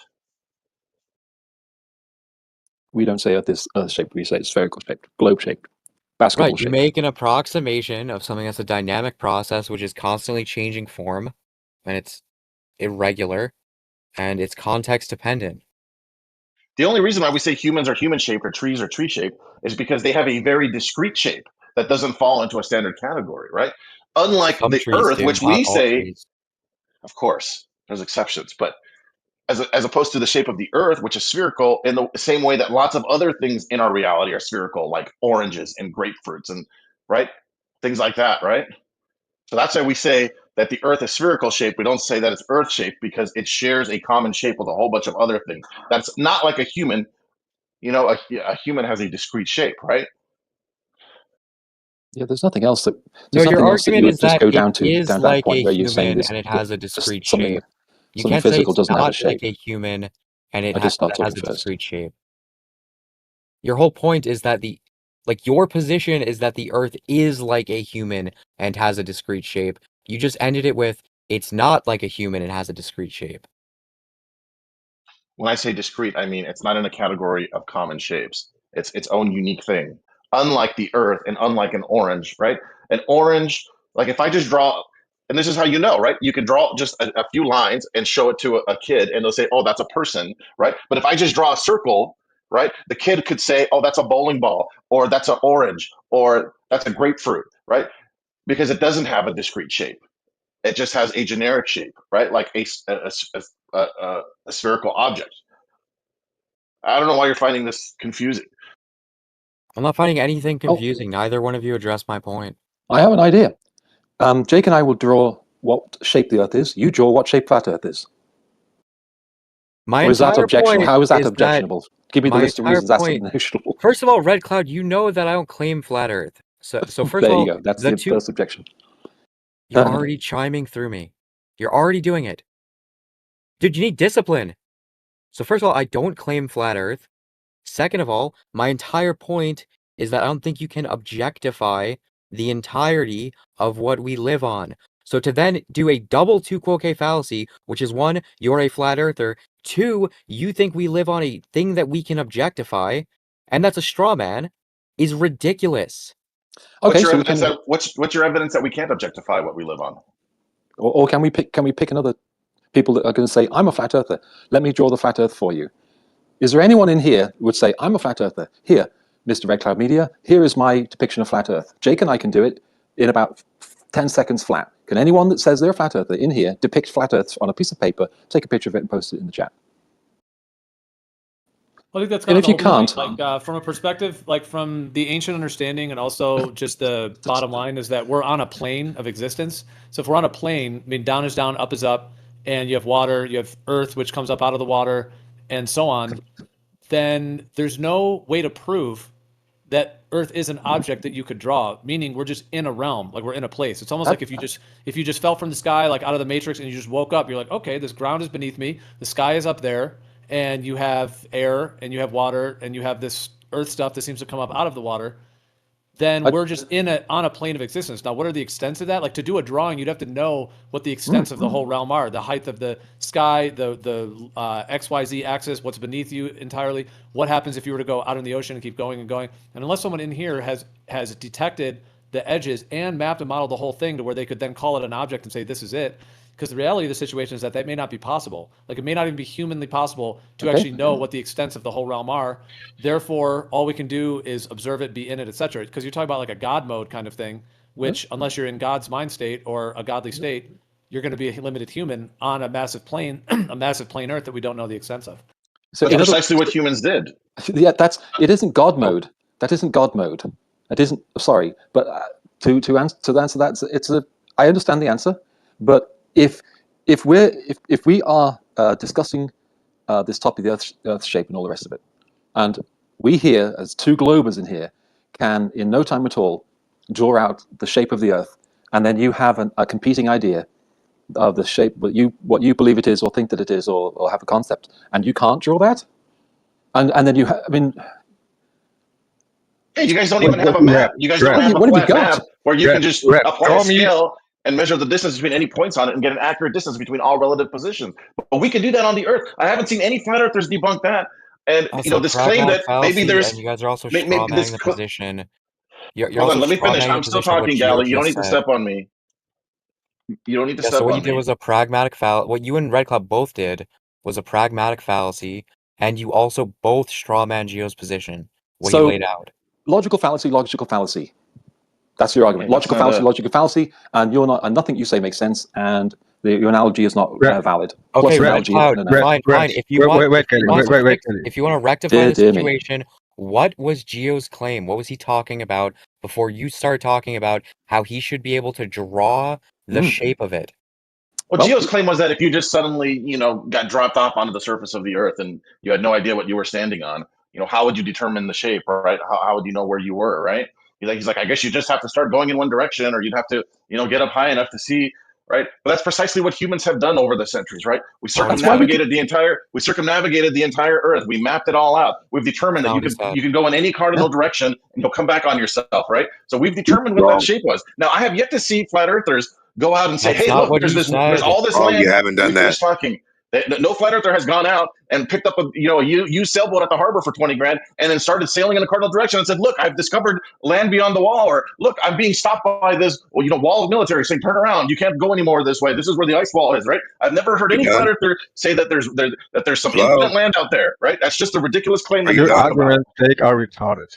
See, this is the issue. Both Red Cloud and Jake still don't even know the point that I was making and that Geo was making, and you guys go off on these long tangents against like something that no one said, and then you ask for evidence for a claim that no one made.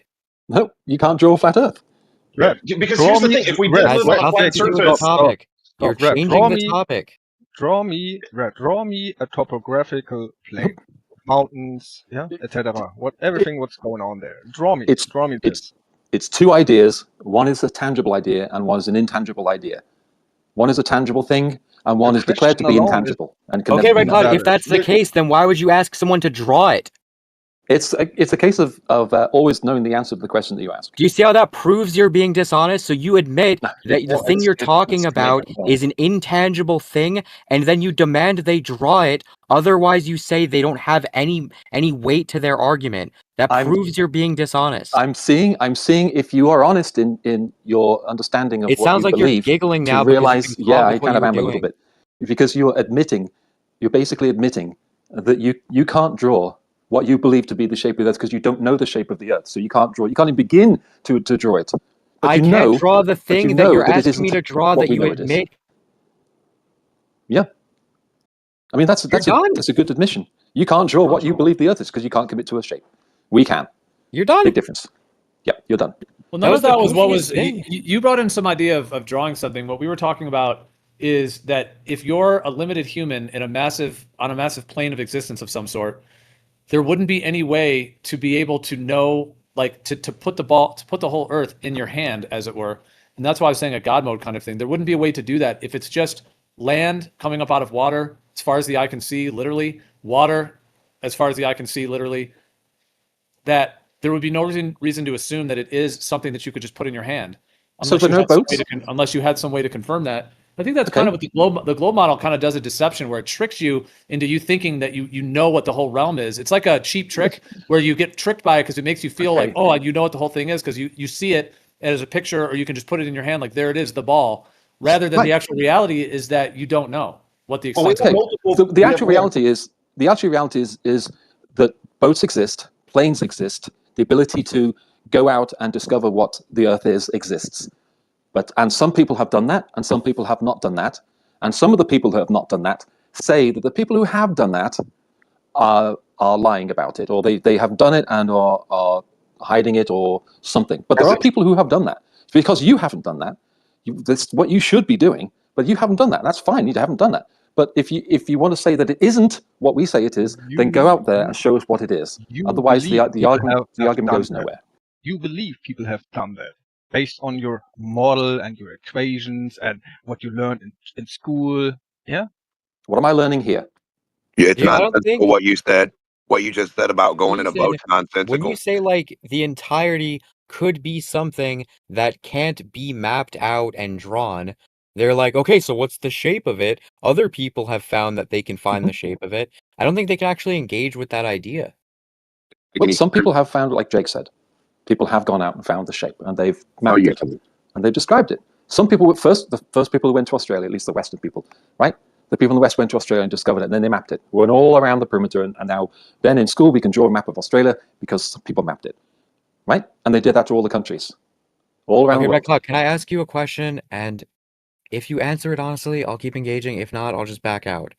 Do you agree that an ocean is in perpetual motion with waves, tides, currents? Its shape is always changing. It doesn't have a single fixed boundary or form. It only has transient patterns that exist moment by moment. The dynamic system. Do you agree with that? No.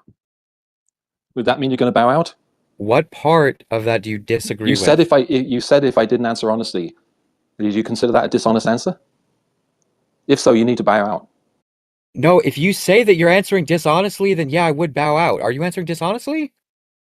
That's up to you to decide. I answered no. I don't agree with that. But okay, that doesn't mean you're answering dishonestly. I just asked you what part. What? Okay. I didn't say if you look. I didn't say if you don't say yes, I'm gonna bow out.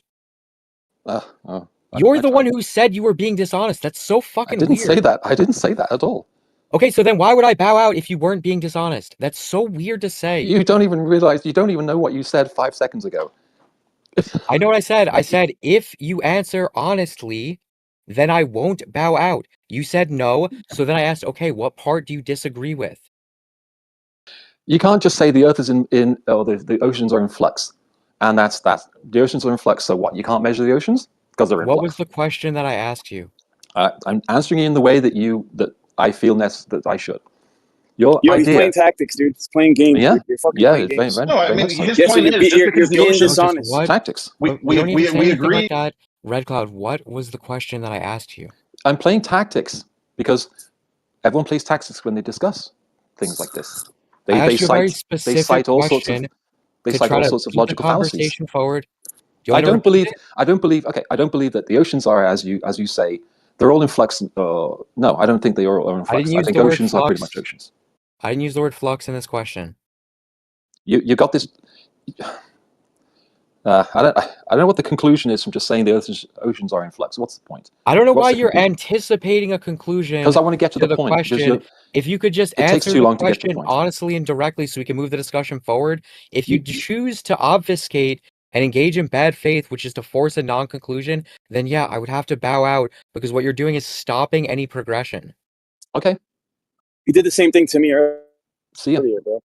I think that the part that's getting lost here is okay. Yeah, we agree that the ocean has ever-changing currents and temperatures and the tides go in, tides go out, and the swells happen and all that stuff, right? But then that still doesn't mean that we don't know the perimeters of the ocean, even though we haven't mapped out every shoreline to the millimeter. We know like every little crook within the shoreline. Therefore, we can't know where the ocean begins and ends, right? No, because people navigate the oceans every day. They know where to push ships through. They know where a ship would bottom out if they go through a certain region. They know where they can drop anchor and actually hit land. Like this whole idea that because the oceans are all in flux, we can't know when it's kind of. And I don't know if this is what you're intending to say, but you're kind of trying to go galley with this is because the ocean is always in flux. We can't know anything about the ocean, and that's where we're saying no. Yes, the ocean is always in flux. Okay, so what shape is the ocean? What shape is the ocean? Oh, good grief! Let's talk about miss the point. Everything that you just laid out right there is logically irrelevant. What shape is the ocean? You just completely missed the point. The reason why both of them didn't answer the question about do you agree that the ocean is in perpetual motion, etc., is because they know the entailment is I'm going to ask what shape is the ocean, and they can't answer. Cowards. Exactly. You guys because you consider anyone that doesn't answer anything yourselves. just dishonest. Bro, And you constantly just nobody, bro. screaming logical fallacies at everybody, or calling people dishonest, or just using whatever rhetorical tactic. Oh, poor You're projecting so badly, dude. That is the biggest projection ever, Red Cloud. You project more than anybody. I said if you answer this honestly, I won't bow out. You said no. Are you now going to bow out? The implication there, by the way, is that you're answering dishonestly, according to you. If you're having such a problem, then why are you even talking here? Everyone that replies to you is a problem. The common denominator. Do you understand how silly you sound, dude? Your biggest gripe is that the logic. He's whining all the time. Too much logic. They're using too much logic on me. He's using no logic. He's using logical fallacies. He's being too logical. There's no logic in flat Earth. Come on, dude. Is that really your defense? There's no flat Is that your biggest defense? No flat Earth logic. I mean, you guys are asking what's the shape of the ocean. That's obviously a ridiculous question, right? That's like saying what's the shape of a lake or what's the shape of a puddle, right? Like that's just ridiculous because it doesn't have, there is no general shape to the ocean in the same way that there's a general shape to an orange. Yeah, but you could have gone through it and then just conceded, been like, yeah, you're right. You can't really necessarily label it as one shape, but you could have brought something in and said, but if you take it on its whole or from a zoomed out perspective or on a much larger scale, yes, it has those fluctuations, but there would be an overall average shape. For example, you could have even used like average sea level, even if you want to go with the globe idea of like level is curved and all the oceans are a curved level, as an overall from a larger size frame, because even if you had like a sphere and it was pulsating a little bit like a basketball, even though when you bounce it, it squishes a little bit, we would still call it a sphere, and then it has like an overall shape, even though it might change a little bit as it's. Jake did that. So you could have gone with that. Jake did that. So it was a leading question then. Jake did that exactly. No, you could have gone through it and then given a rebuttal. You could have gone through it logically because it's like you were avoiding that the whole time. Instead of just going through it and then just responding with some additional point, if that's where you want to go with it, instead of denying that and then trying to say somebody has to draw it on a sheet of paper. With all due respect, show a shape. With all due respect, Jake did that. He said just because we don't know the exact down to the millimeter, because Earth has all the oceans have tides and stuff, because they're in flux, it doesn't mean that we don't know what they are. The obvious is you're trying to say that is the case for the whole Earth, and it isn't the case of the whole Earth. Doesn't matter. Well, it is. You can say you know. That doesn't mean you know. Just saying you know doesn't actually mean you know anything. It's an unknowable thing. For you, it may be, and that's fine. You can not know. That's cool. Well, how do you think you do all good? You're trusting authority. You're just trusting an authority to think you know. It's logically irrelevant. Even if let's say that hold on. Let's say that you can measure down to the micron, right? Down to the micron, to the atom. Even if you could measure to the atom, that's logically irrelevant. Even if you could, what's the shape of the ocean? Jake already replied to that. Jake already replied to that. It's logically irrelevant. Yes, it's logically irrelevant to ask for the shape of the tolerance ocean. and precision of the instruments and how fine-tuned they are is logically irrelevant to knowing the shape of the ocean. Understand that? The category of ocean is completely What different than the shape are you category talking of about? something. Hang on. Be a bit more specific when you ask about the shape. Just saying a shape is not good. You have to be more specific. What do you mean by the shape of the ocean? Is it the overall shape, as Gio mentioned, or just the general shape of the ocean, where we have to bring in every single little detail? If you drew it The out point on is, flat there is paper, no what answer. would it match? What would that The picture point match? is that Like we don't expect you to have a shape that you can give to the ocean. It's unanswerable on purpose. It's like if you asked, it's like if you asked a fish in the ocean, even a big one like a shark or a whale, and you said, "Yo, what's the shape of this whole thing?" There's no way it could know unless it's been to the extent of the entire ocean and was able to map it.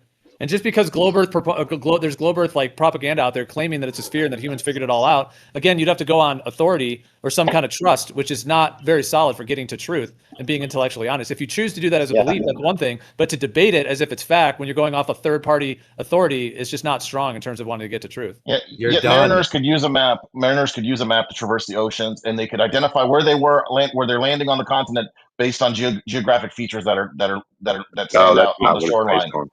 That's logically irrelevant. Don't you understand, dude? We can measure a human body from head to toe. What shape is a human body? It's human shaped. We already went over that. Why do you keep bringing up? Why do you keep bringing up dimensions? A human is a completely different category than the ocean. Why are you talking about humans? It's an analogy, bro. It's an analogy. The fact of the matter is that we have analogies. Suddenly you know what analogies are. Okay, but hold on, dude. Hold on, bro. Even though we can actually measure the entirety of a human body from head to toe in all dimensions, we can 3D scan it, which we can't even do with the Earth, right? What shape is a human body? It's human shaped, like we just said. Exactly. So why do you can't answer that question? That's evident. No. When I say human shape, it has no definite shape like that, dude. It does have a definite shape. If it didn't have a definite shape, a 2-year-old wouldn't be able to identify it. All you can say is it's human body shape. No, it's human yes. shape. It's human shape because it has a discrete set of characteristics. Unlike an ocean doesn't have a discrete set of characteristics to its shape that make it an ocean. An ocean is characterized by different characteristics, which is like its vastness, its depth, right? Things like that. The fact that it goes from continent to continent. Those are the characteristics that describe an ocean. But they're not the same things as the discrete characteristics of a multicellular organism that takes a certain form. Right? You're wrong. A 2-year-old stop talking for a minute. A cat versus a dog by its shape versus a human, right? Because they have discrete characteristics to their shape. You're thinking the Earth even is big. I'm trying to explain, even with something that we can all evaluate, right? Its entirety, right? You still don't have a shape of a human body, dude. What shape is a human body? You still haven't answered my question. It's an organic geometric shape. That's how it's defined. What is it? So answer it. So easy. In geometry, it's called a an organic shape, which is a specific definition. You guys the thing is, he said he brought up a 2-year-old. Hold on a second. Hello, can anybody hear me? Like it's like, okay, he brought up a 2-year-old seeing a person. That's not true because 2-year-olds get scared looking in a dark room thinking everything's a boogeyman. So that's not true. Hold on a second. Hold on. That means you're wrong. Slow down. Stop talking over me. Number one, you also said that going out in a boat, you and the other gentleman, Red Cloud, whoever, said going out in a boat tells you the shape of the earth. You just going in a pontoon or going in a boat or a canoe. You just sailing out in your little canoe. You're just going to know the shape of the earth. I like to know how that made sense. Most of the things you say are nonsensical. And then when we point it out, you act like that never occurred. Let me know when he's done. Could he be referring to the celestial navigation, maybe? Well, the whole argument here that we've had for 10 years now, I mean, should get past the whole idea that it's shape against shape, because flat isn't a shape; it's a descriptor of a surface, right? So it's not even a shape against shape. And even if you could see any flat earther isn't going to claim a whole thing because there's no way to know that. If it's flat, it could be infinite, so there's no shape to it, right? What shape? I mean, what's the shape of? What's the shape of? Hold on, what's the shape of? Right, even better than what's the shape of human? If it was flat, what's the shape of Texas? If the Earth is flat, there's things that are going to have. What's the shape of Texas? That have to be true. If the Earth is flat, if it was flat, even if it was flat, what if it looked like Texas? Still wouldn't have a shape because there's no definitive shape to Texas. Texas has a shape; you can draw it. Yeah, but what's the shape? What do you call it? What do you call it? It's the outline of the state of Texas. What are you talking about? The outline of it. You still don't get the point. There's no definitive shape. There's no reference. Good grief, You man. couldn't see the whole Earth. If it's flat, we can't see the whole thing, right? It's You claim abstract. you've seen the whole thing because you believe people that supposedly saw the whole Earth, right? But that's just authority. So there's no argument. Wild, crazy idea here. You could get a boat and go and find out. Go map the Earth. 10 years. Go map the Earth. Guy said get a boat Because one again. of three things has to be true on a flat Earth. Either you're gonna, if you sail in any direction in a straight line, you're either gonna hit a wall, an impenetrable barrier, like the end of a video game where you can't go beyond the wall. It's an impenetrable wall. It's gonna be like the Pac-Man world where you'll instantly teleport to the opposite side of the flat Earth or something, or there's gonna be land forever and ever, right?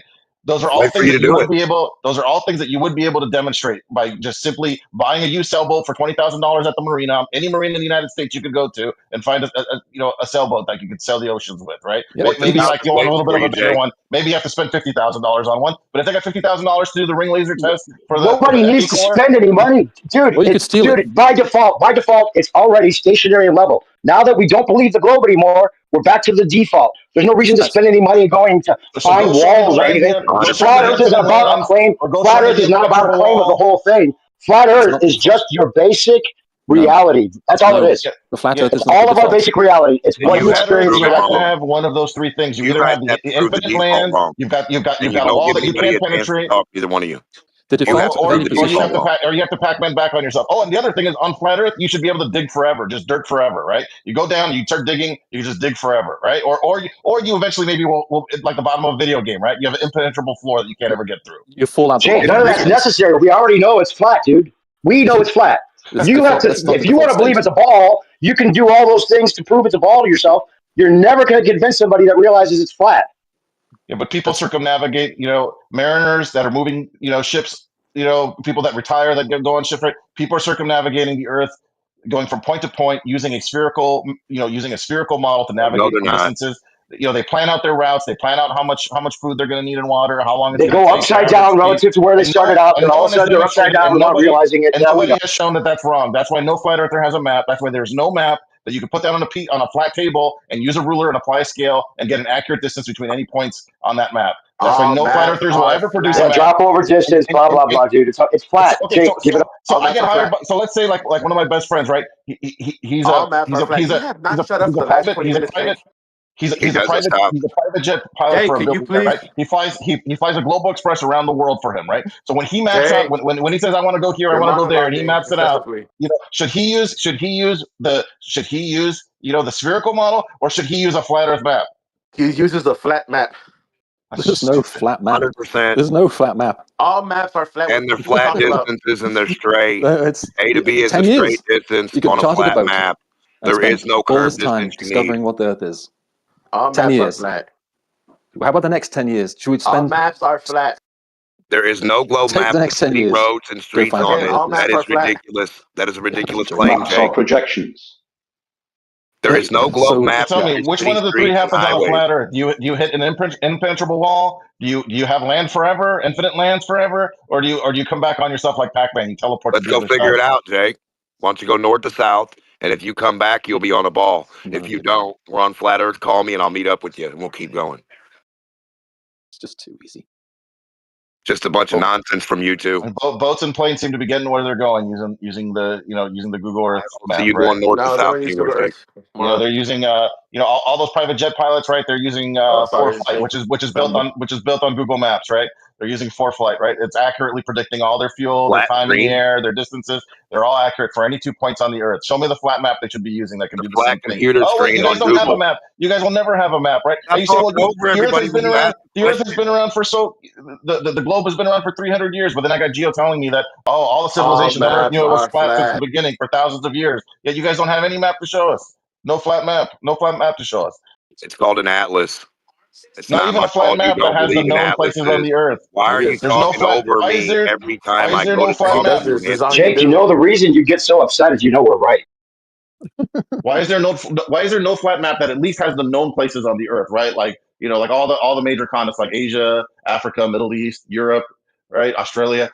Why is there no flat map that accurately depicts those on a scale that you could put down on a flat on a flat table and just apply a scale to it with a ruler and accurately measure the distances to travel between any points on that Let's map? go Jake, me and you one-on-one. Let's go one topic at a time. Maps, right? Project. Every map is a projection. But anyway, who cares then? I want to go Can one on anyone one name against one Jake. country flat earthers have mapped? I want to go 1v2 against Jake and the other guy who's talking like he knows something about maps. I'm about to go to bed, but I'm Yeah, you better me go to too. bed. No globe map. It's tiring. Yeah, no globe map is tiring. Having an entire map of the whole Earth, especially from the perspective that we've been lied to about the shape of the Earth, it would be obvious that no civilian, unless they've paid millions of dollars themselves or to map it themselves, would have that. And having the entire correct map of the Earth is not the same as asserting that the Earth is not a sphere.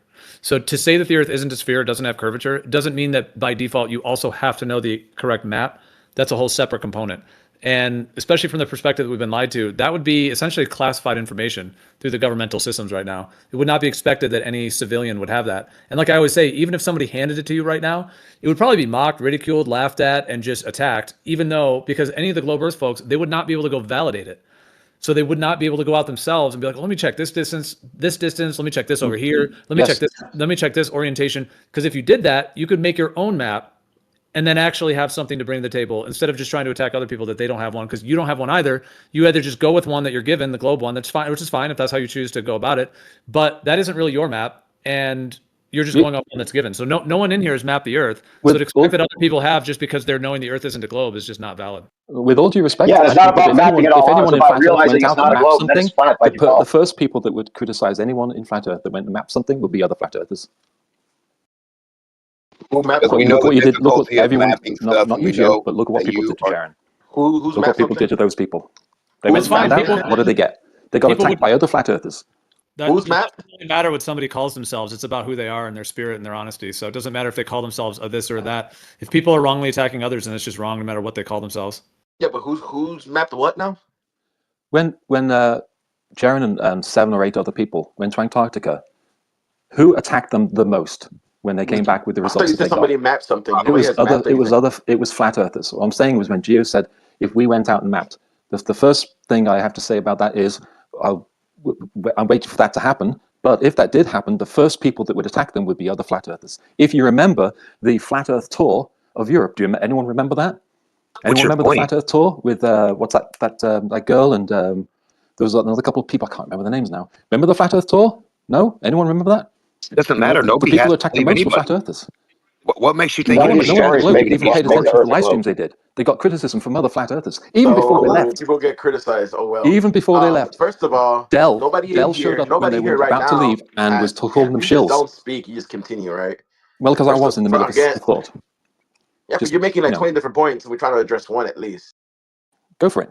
Right. So you're saying that first people that attacked flat earthers was flat earthers. Nobody in this right now, at least I don't think anybody in here has attacked any of us. Like nobody has attacked Jaren or Wixit for going to Antarctica at all in this room. There was some outspoken. I guess there were some people that outspoken said that they're lying. That with anybody that's has a skeptical mind, will definitely bring some skepticism into it. But again, nobody in here, at least as far as I've known, has attacked Jared or witches for that. Okay, well, let me ask you this question. This is do with it what you will. If you don't like it, you don't have to answer. What do you think of Eric Dubay? Do you think he's a shill or a real flat earther? I don't have any opinion on that at all. I don't call Eric Dubay a shill. I don't call him a flat earther. I heard what he had to say, and I took it as it is. What about Mark Sargent? Same thing. That's handy. Okay, I preloaded it. Sorry, I shouldn't do that. Yeah. So if in the conversations, generally, what I generally hear is, for example, and I noticed this on the Flat Earth tour, and they didn't call it Flat Earth tour. What did they call it? They called it something else. Jake, you remember? Ranty is one of them. One of them that went on it. I think it was Ranty. Anyway, so before they even left, they got a motorhome, a trailer thing, right? Are you talking about the one where Witsit went to? No, this is in Europe. Another one? Oh, okay. That was the one with Nathan Thompson. But the one they did in Europe, no one even remembers that. I can't believe it. But they did a tour around Europe and they put up their signs and they preached the flat Earth. So before they even left, I think it was Dell showed up at the leaving point where they had their trailer and called them all shills.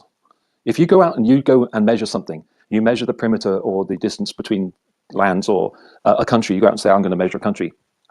We won't be criticizing you. We'll be just checking your numbers. You'll get criticism from flat earthers. Well, I That's mean, what like, happened. there's been many flat earthers that have taken long distance observation as well as long distance measurement with also laser tests that we haven't been criticized. Yeah, well, the problem is that when you get the extremely tangible results, they can be checked. For example, when you go and spend a lot of money on a gyroscope, and then you find it doesn't show the Earth is stationary, then we can check those sort of things and go, oh, look at that. So, I mean, the only thing that upset me from the TFE was that the flat earthers did nothing other than go there, present their face, yada yada yada, spoke a little bit to us, but they brought nothing back, and I mean absolutely nothing back. Master Whitsitt didn't, but Jaren did. He brought a lot of stuff back. No, he hid it. He hid it? He pretty much, it was behind a paywall. 1, 2, there was supposedly video but never got published or some shit. Jaren did release his body cam, and then I think they also had some sunshot pictures, like Whitsitt had some. He was on the plane with his body cam, right? And then he got off the plane. He was on the ice. They didn't have any 24-hour footage though of the sun. He did a live stream. He and Whitsitt did a live stream in Punta Arenas, and the first thing you see is the setting sun to the south of them. That's the first thing. Well, not the first thing you see. You see the hotel, so you can check the Elbo's saying that's fine. Elbo's orientation. Elbo's not saying they didn't stream. I think he's saying that they didn't bring back any of their own footage of a 24-hour sun. That's what he was saying. Footage, measurements. They were going to take a thermal camera to see the temperature of the sun or whatever. So many other things they said they were going to do. None got done. Yeah, they saw the 24-hour sun. I mean, they were up in the middle of the night, and they did a live stream in the middle of the night. Did they not? Okay, and the sun was up. Is that what I'm saying though? That's not what I'm saying. But isn't it funny how the Globers who went down there did all kinds of measurements that they brought back, and the flat Earth side hardly did anything. Why is that? We don't know. You're saying that Jaren did a lot of stuff, and then you said he looked at the sun. If you want to know the shape of the Earth, my point is the shape of the Earth is not unknowable. It's not unknowable. You can get a boat, you can get a plane, if you really want to know, then you really will find out. If you don't want to know, you won't find out, and you won't know. Get in your boat and go it's okay if you don't I've want to been do on that. boats and I've been on planes. Therefore, what? No, I'm talking about, for example, just mapping one country. Map one country. How many countries have you mapped? Start with one. Just how many countries have you mapped? Just flat earthers map one country. How many countries have you mapped? I have used maps to traverse countries. You have used maps. You haven't mapped anything. But the maps worked. You haven't mapped anything. You haven't mapped anything. The maps I use every day. Well, not every day, but every time I use the map, it works. And it's you actually go in detail in actually take the scale and actually measure it exactly in detail. So I need to map. I need to map the area that I use a map to traverse. I need to map it. Right. Well, you're saying that all we got to do is you're saying all we got to do is and traverse a place and map it. But what have you mapped? Well, I'm not show that it is a globe. I'm not saying the Earth isn't a globe. You are saying the Earth isn't a globe. You're trying to make a claim, make it look like all you got to do is do this, but you haven't done it not once. You're shirking the responsibility and putting it on me. I'm not discussing. No, you're trying to map something. You're trying to do something that you haven't done yourself. I'm not contradicting the shape of the Earth. You are.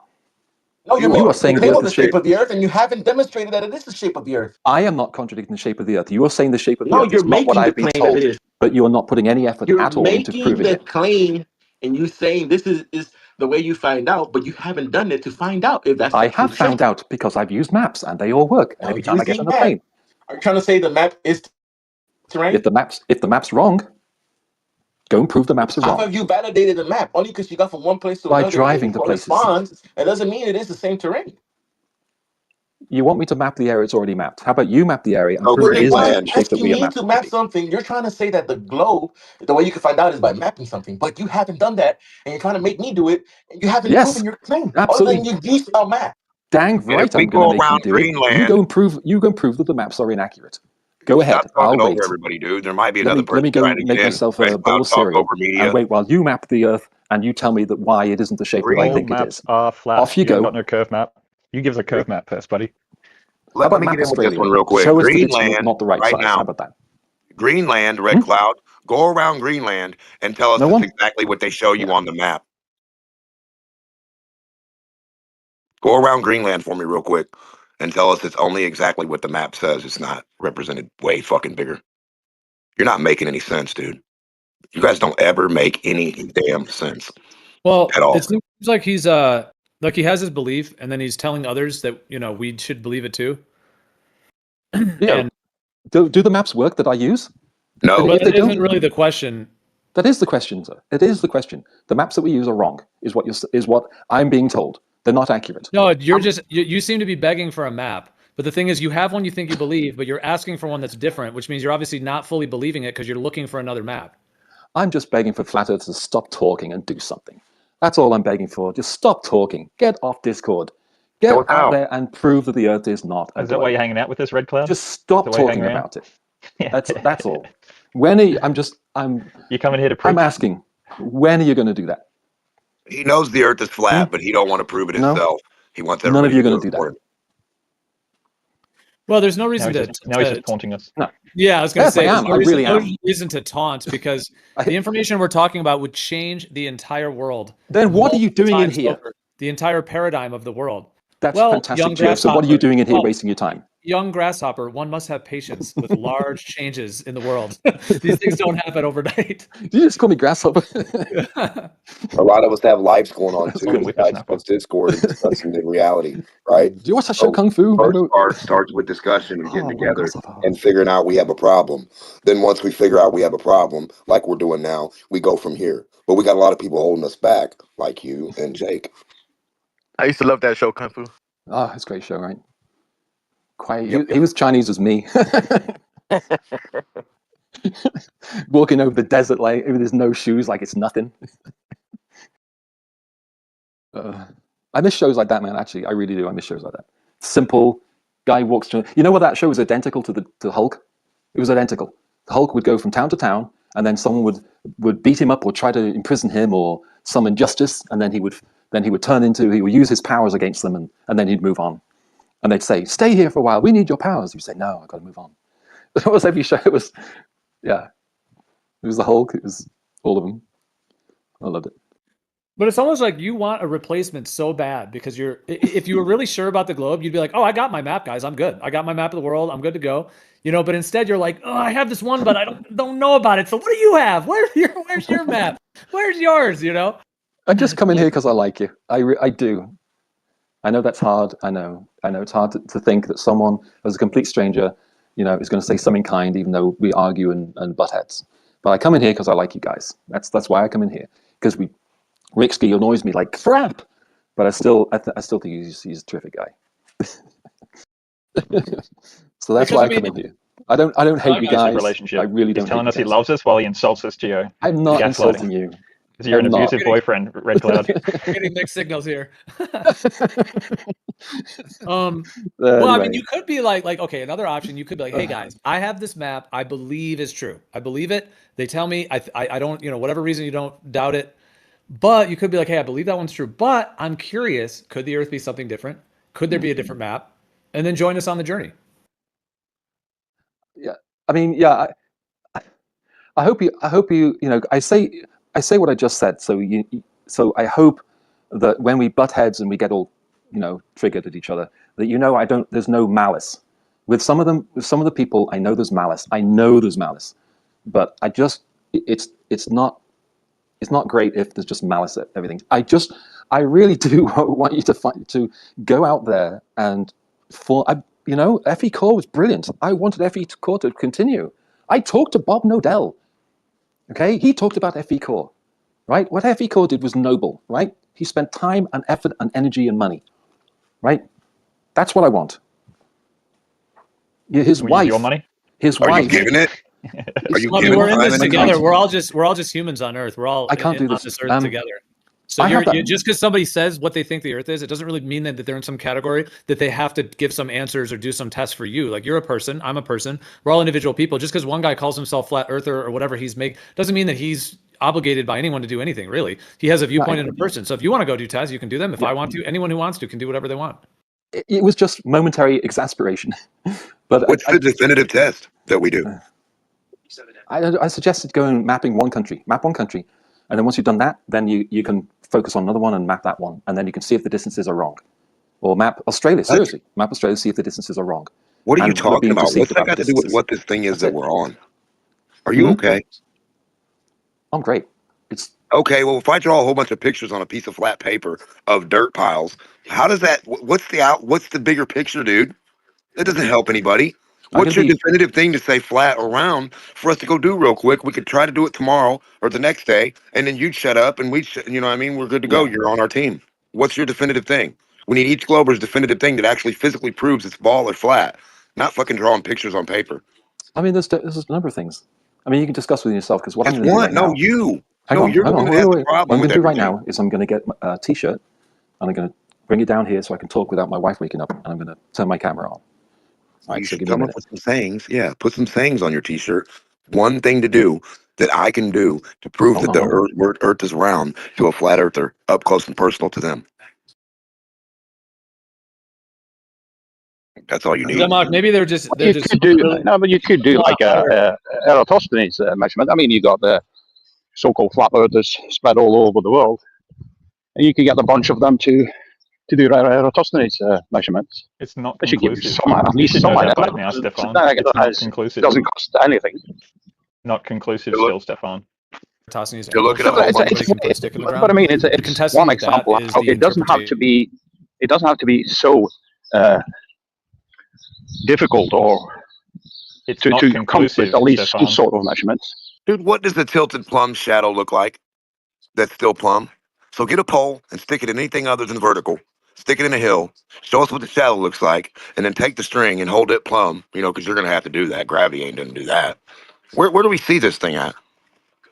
Well, to do the Eratosthenes, you have to have that stick. No. Listen to what I just said. Stop talking over everything people just say, dude. Where is the plumb that we can stick in the side of something as like a tangent to show you what you guys are talking about, to show you that your plumb isn't tilted?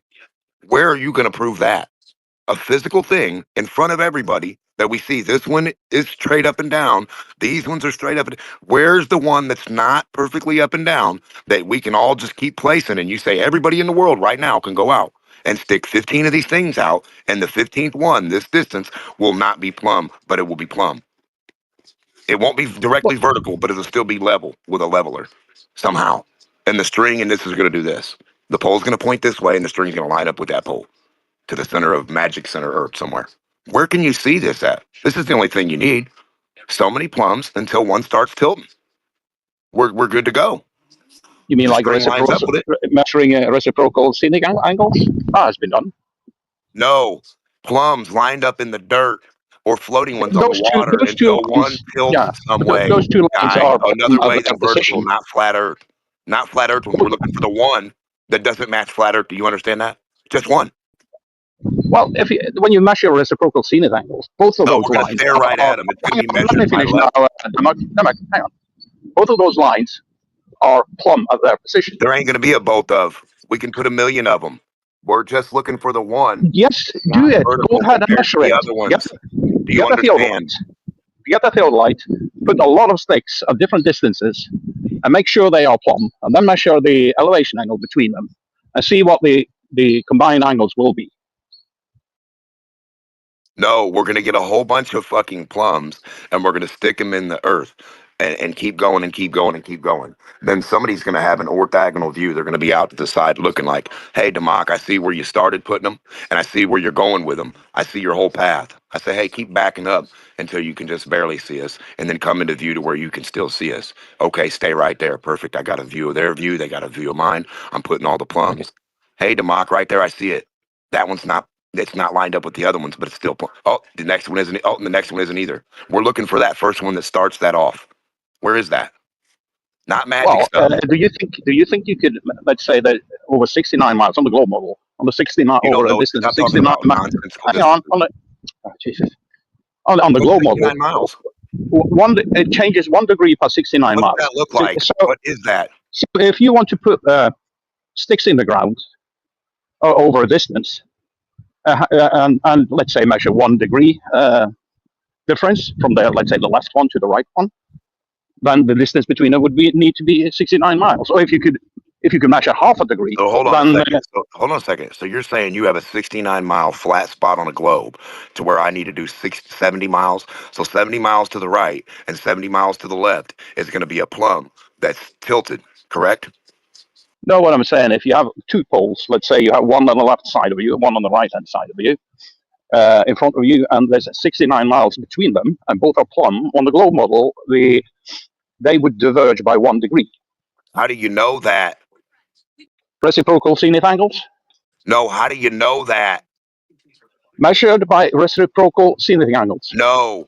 Where are the two plumbs we can look at? You don't know what a reciprocal zenith angle is. Listen, making dumb shit up because you don't know what a plumb is not my problem. I'm keeping it simple, stupid. Keep it simple with me. What I'm saying is, No, you you're not. You're would keeping it have unsimple. you would have to be able to see those two stakes being plumb Yeah, in the no ground. shit, Sherlock. And to have 1 degree deviation between them, the distance between them on the globe model would need You don't to be know what 69 1 degree miles. is. You would need a hell of a larger sticks in the ground to be able to see them. You just You keep need to saying see them from a numbers and distance. things that don't make any sense. You're saying Excuse me, sorry, 69 Geo. miles, which Sorry, you don't have a hang on 1 marker second, please. for. Geo? Yeah. I don't have video permissions. I'll give it to you if you want it. Thank you. Yeah, we just, some people like turn their cameras on by mistakes and stuff, so we just have a roll for it. Thank you. But 69 miles is what, left to right? Where can we get back and see that light in our view to see that one of those plumbs when we zoom in is not vertical? Where do we see this? I'm looking for definitive physical reality, bro. We can all do. We can all line up all the plumbs for the 69 miles. We can line them up for one. We can line them up at the end of the 69 miles to see that they're off somehow. We need one that marks 69 miles, so 69 miles away from anything. Where's Demex still talking? Yeah, we can see it. Yeah, reciprocal zenith angles are not even measuring a plumb. Okay, you ready? But yeah, go ahead. Here we go. You got your T-shirt? Mm-hmm. Hang on. 500 years. Where are they getting that number? 500 years in the making. Here we go. This is my Flat Earth International Conference, Raleigh, North Carolina, 2017. Cammy Nodell gave me that T-shirt when I went in. That's the T-shirt from the conference. There you go. Ta-da!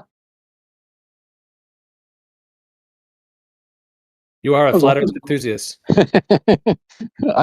See how old that T-shirt is? That T-shirt is 9 years old. I barely ever wear it because I'm very proud of this T-shirt and I don't want it to get all busted up in the washer. All right, it's cherished.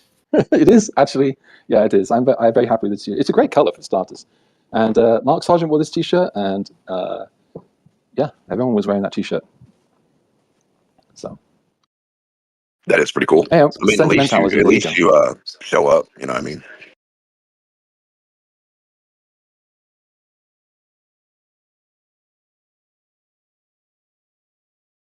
I'm just saying, like, why is it so hard for you guys to have a guaranteed definitive way to nullify the ball, like for yourself physically, like right in front of us? It's big. What's that mean?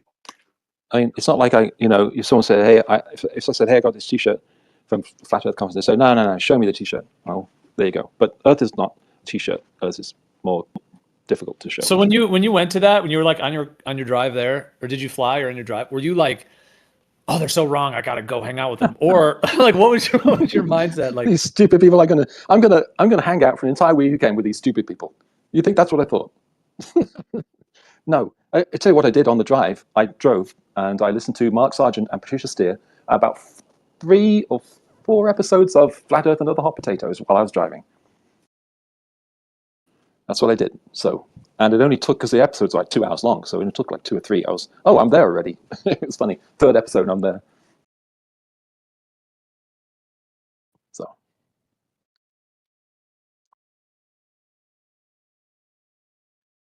Like I said, yes, I am absolutely very, very proud of this T-shirt. And it's starting to break up a little bit because it's just naturally old. It's 9 years old T-shirt. So I haven't washed it in quite some time. So I don't know where I'm actually going to wear it next. I'm choosing the time, where it's actually going to get worn. You know, it's funny, that guy, Robbie Davidson, who put that on, I always had a sketched energy about him. I just never saw him as fully genuine in various ways. Although he seemed, I mean, you know, he was articulate enough and seemed like a nice enough guy from what I could tell. I've never met him or anything. I've just seen whatever him on videos and stuff. But I always just had in my mind, I was always like, keep a distance from him, you know, just in general. Like, not that I was ever involved to where that would have to even come up, but just in my mind, I always thought like, I'm kind of mentally distancing myself in some way.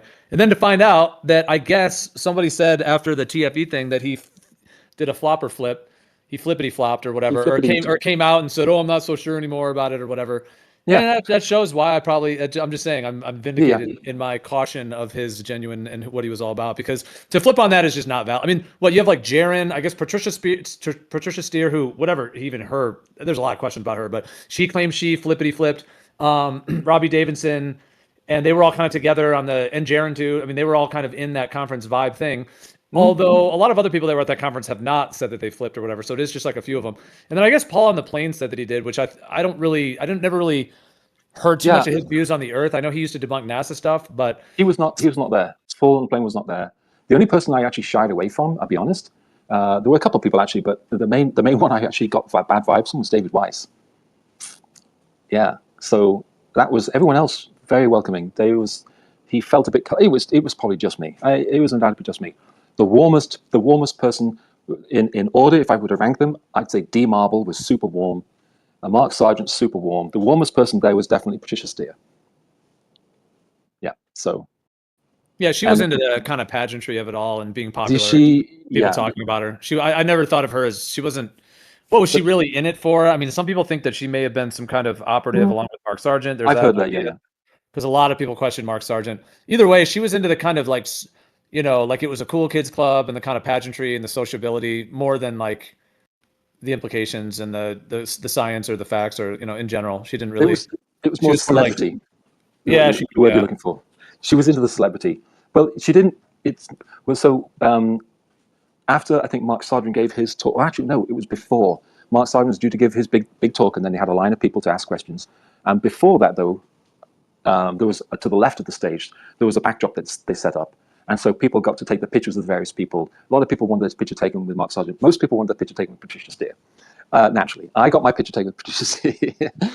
So that was kind of fun. But she liked the celebrity, obviously. Mark did too. He loved the attention. He wore a T-shirt saying, "I am Mark Sargent," and neon sunglasses or neon glasses of some kind. And that was, you know, but it was not a carnival, but it was a fun atmosphere. It was really, really fun atmosphere.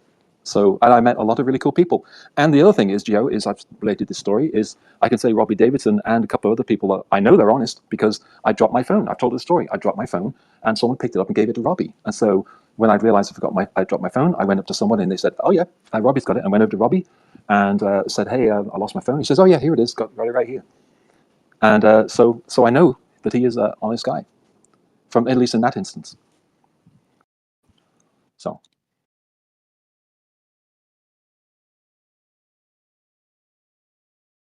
I know the adversarial thing is it's much more exciting, and you know, we get all animated and stuff. But talking nice it's not as engaging, is it? I understand that. I'm sorry, but yeah.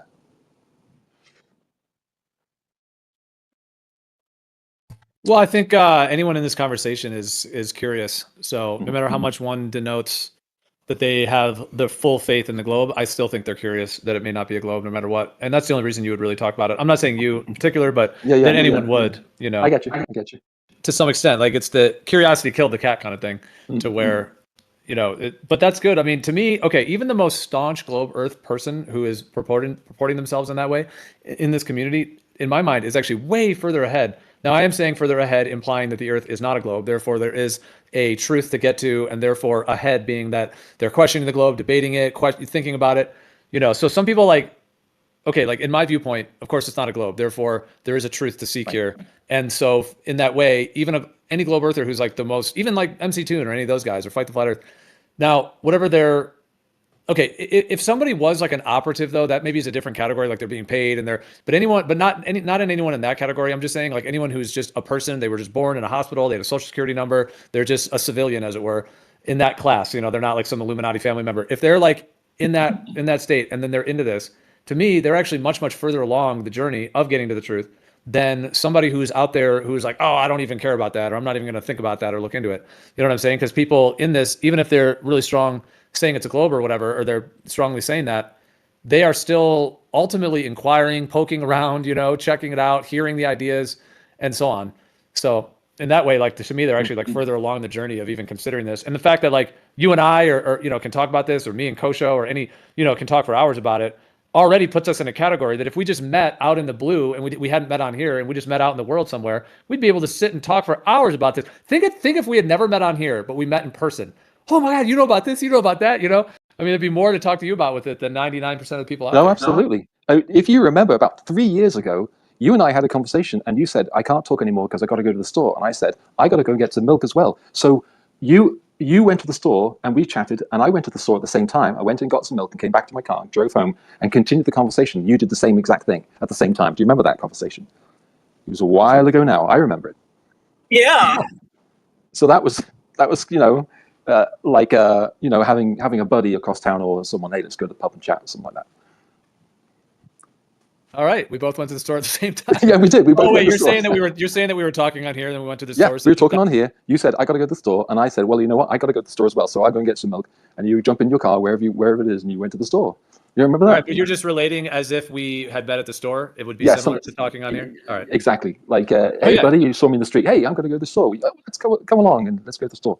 Yeah, that was funny. That was about 3-4 years ago. We had a bonfire. We had a bonfire going. Globe Earthers came along. We're like, hey, what's that bonfire over there? All right, that's enough. Enough of the happy talk. All the flat Earth meetups I've been to, there was always Globe Earthers there at every one. How many have you been to? Oh, you did. That's right. You said you went to. Yeah, because you were in the documentary, right, at Salton Sea somewhere. No, that was the Jaren's canal test. Oh, okay. I guess you could call that a flat Earth meetup. Yeah, that was actually the first time I ever met like flat Earthers, as it were, in person. People that had a stationary planar cosmology.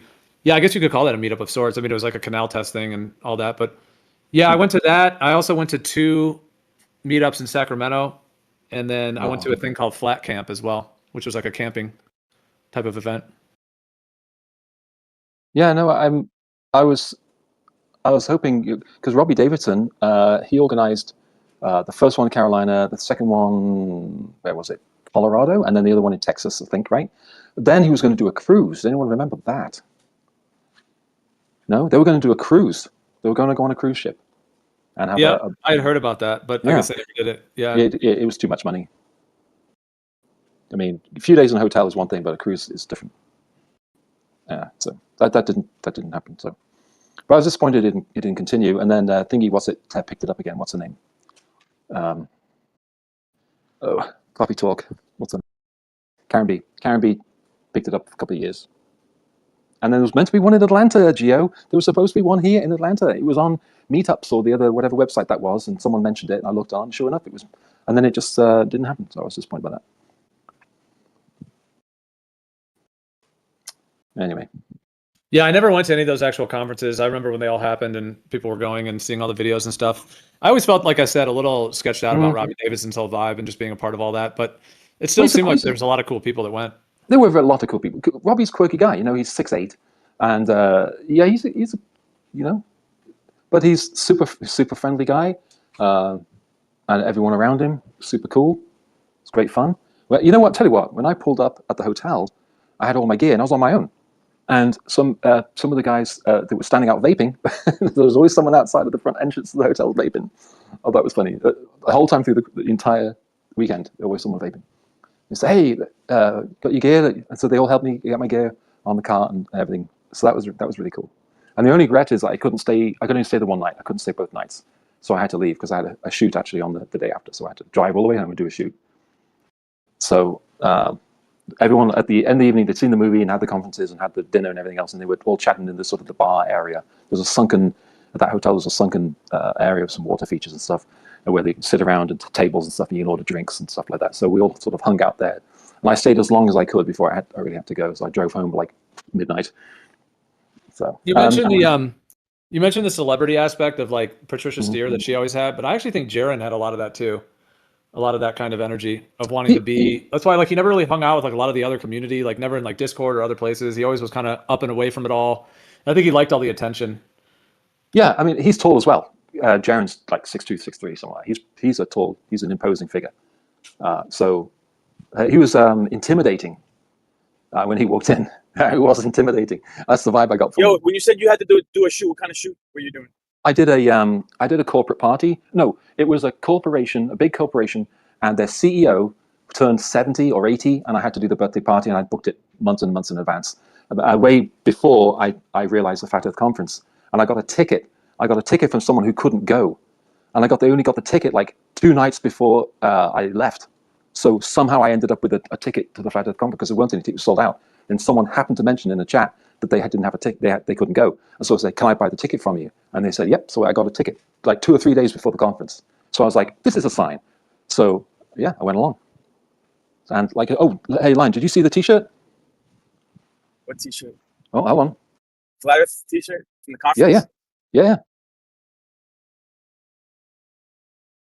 Dude, Robbie Davidson like claims that he was like a whole Christian and all that, and then he claims that he was the Flat Earther. He did those conferences, Flat Earth International Conference, FEIC they called it, and all that. And then he is FEIC. Sharing it. Yeah, that was the logo for it. Recognize that logo? Da-da-da-da-da-da. Yep. Flat Earth International Conference. You're such a fanboy, dude, but you're a hater at the same time. See, you think I argue with you and I can't stand you or something like that. That's not true. You might be the only person in here that has that shirt. Yeah, see? You know that? What I was going to say is that Robbie Davidson was like a Christian and then a Flat Earther guy purportedly. And then I think after the TFE thing, someone had said that or there was some post that he put. I don't think he's involved anymore, but I haven't heard like why he claims he flipped or whatever. Although I'm guessing he's just following Jaron, even though there's so few people that have did what Jaron did. So it's like he's very different. But anyways, I don't know of any other like claimed Christians who also flipped though. He's in an even smaller category, as well. Of like, because there's only like less than 10 that have ever even flipped, and I'm not sure any of those are even Christians really. Like Jaron wasn't really, Ranty wasn't, like the small handful. You know what I'm saying? Like, yeah. But Robbie Davidson claims to be the Christian who flipped too. It's even more rare. Just Paul on the plane, was he a Christian? Okay, maybe he was a Christian. I don't know what his views were on that, but maybe I do remember that he at least said he was biblically based. But, okay, so he might be a second. So I mean, you gotta give me. I gotta get a little bit of bragging rights, right? I'm the only one with this T-shirt. I'm the only one here that's met Bob Nodell and Rob Skiba and Mike Sargent. It's so funny. I do see the humor in. I really do. I do see the humor. Yeah, but you know who else is a Christian? It's Danny Faulkner, dude. Danny Faulkner was at the Dallas. He's at all of them basically, just observing like we're wild animals.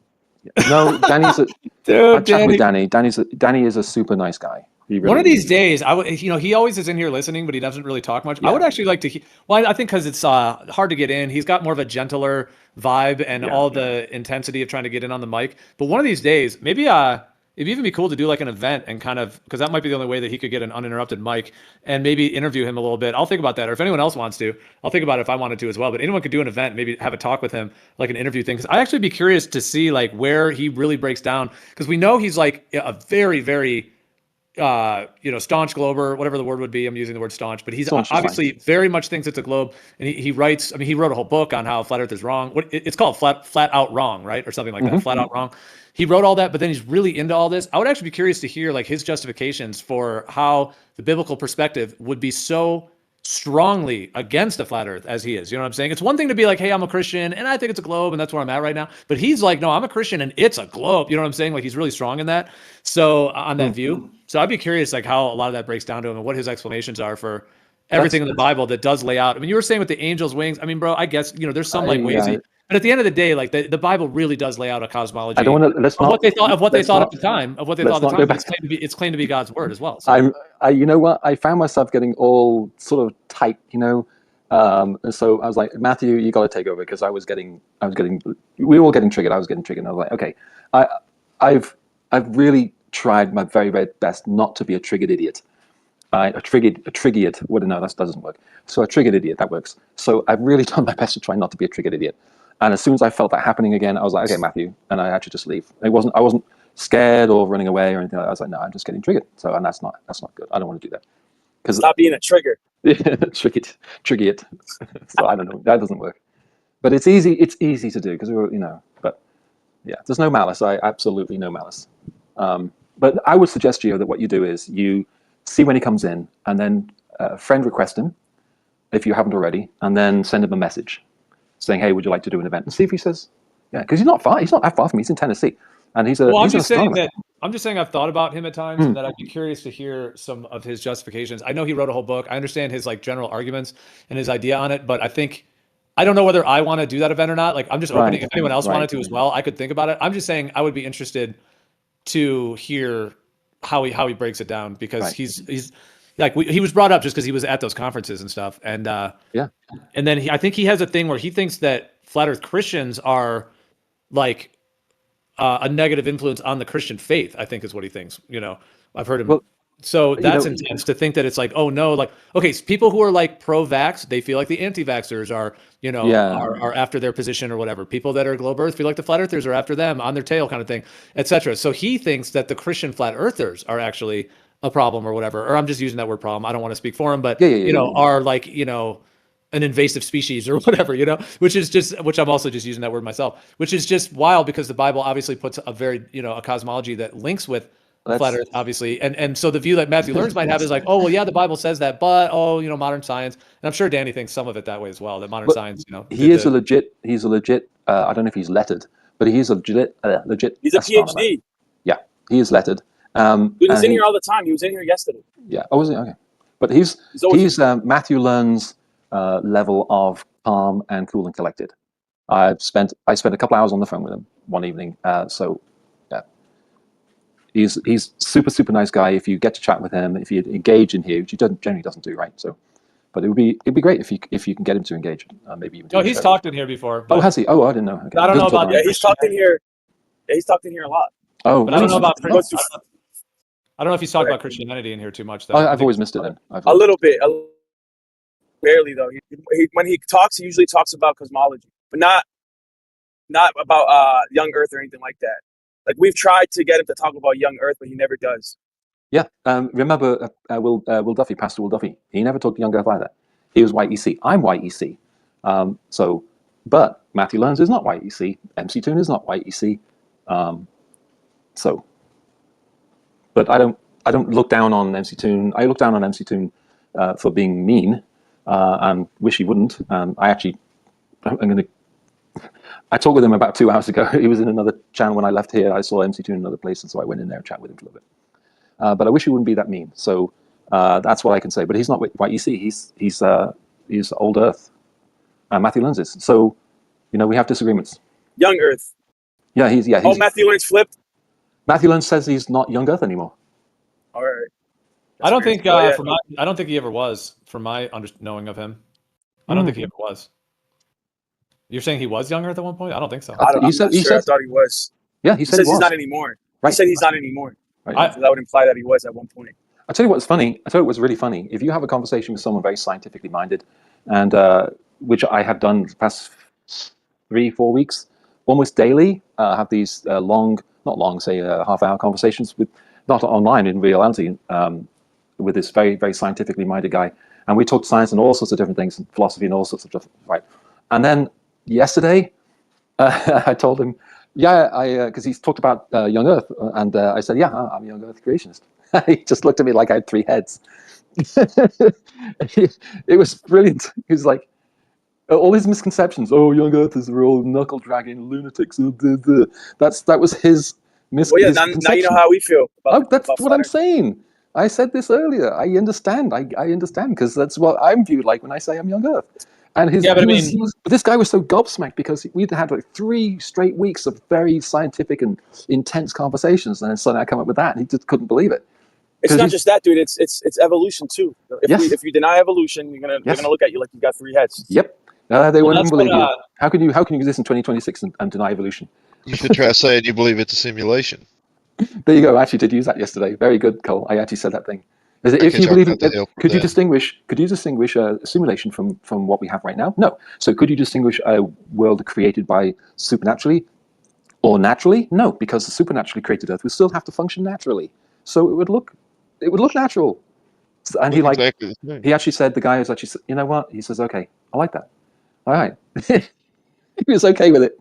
Not really, but he was like, okay, I get your logic. It works. It works. I think it's a simulation because I think it answers what the powers that be are. The things that seem to make things guide in certain directions. I'm sorry, Cole, but that's just a really dumb statement, dude. Oh, to say that reality is a simulation. Oh, yeah, you would have to infer that there would be another base reality that's more fundamental. Yeah, you turn around and say you believe in God. So who are you to talk? Come on, that's what I'm trying to explain, dude. That your position's irrational. Believing in God is not irrational. Hold on. See what I mean? See what I mean about saying I think it's a simulation immediately. Somebody let me lay you this on you. Do you believe in talking donkeys? I'm trying to explain that if reality, right, has code, is made up of code, right? Yeah. Why would you say just because it's made up of code that it's a simulation? That's just the fundamental building blocks of reality. It has code. It has building blocks. Does that automatically mean that it's a simulation? Yeah. If it's a simulation, that means that there's another fundamental reality more based than this one. And you have no evidence of that. And yet you believe in God and you have no evidence of that. Yeah. I have plenty of evidence of God. You have the ontological argument. You have the theological argument, the transcendental argument. These are logical arguments for God with evidence, sound evidence. But do you believe in talking snakes and talking donkeys and bushes that talk? That's not. Yeah, right? That's not illogical. That's not illogical. Talk to an extremist agnostic atheist, and they will say that you're insane. Let me say. It might be. That doesn't mean it's illogical. Well, let me say this. We can actually hold on. Let me say something. Yeah, I got to go as well. We can actually build a simulation right now. We're getting better and better and better all the time at building AIs and building simulations. So we can prove that that's an actual thing that could be done.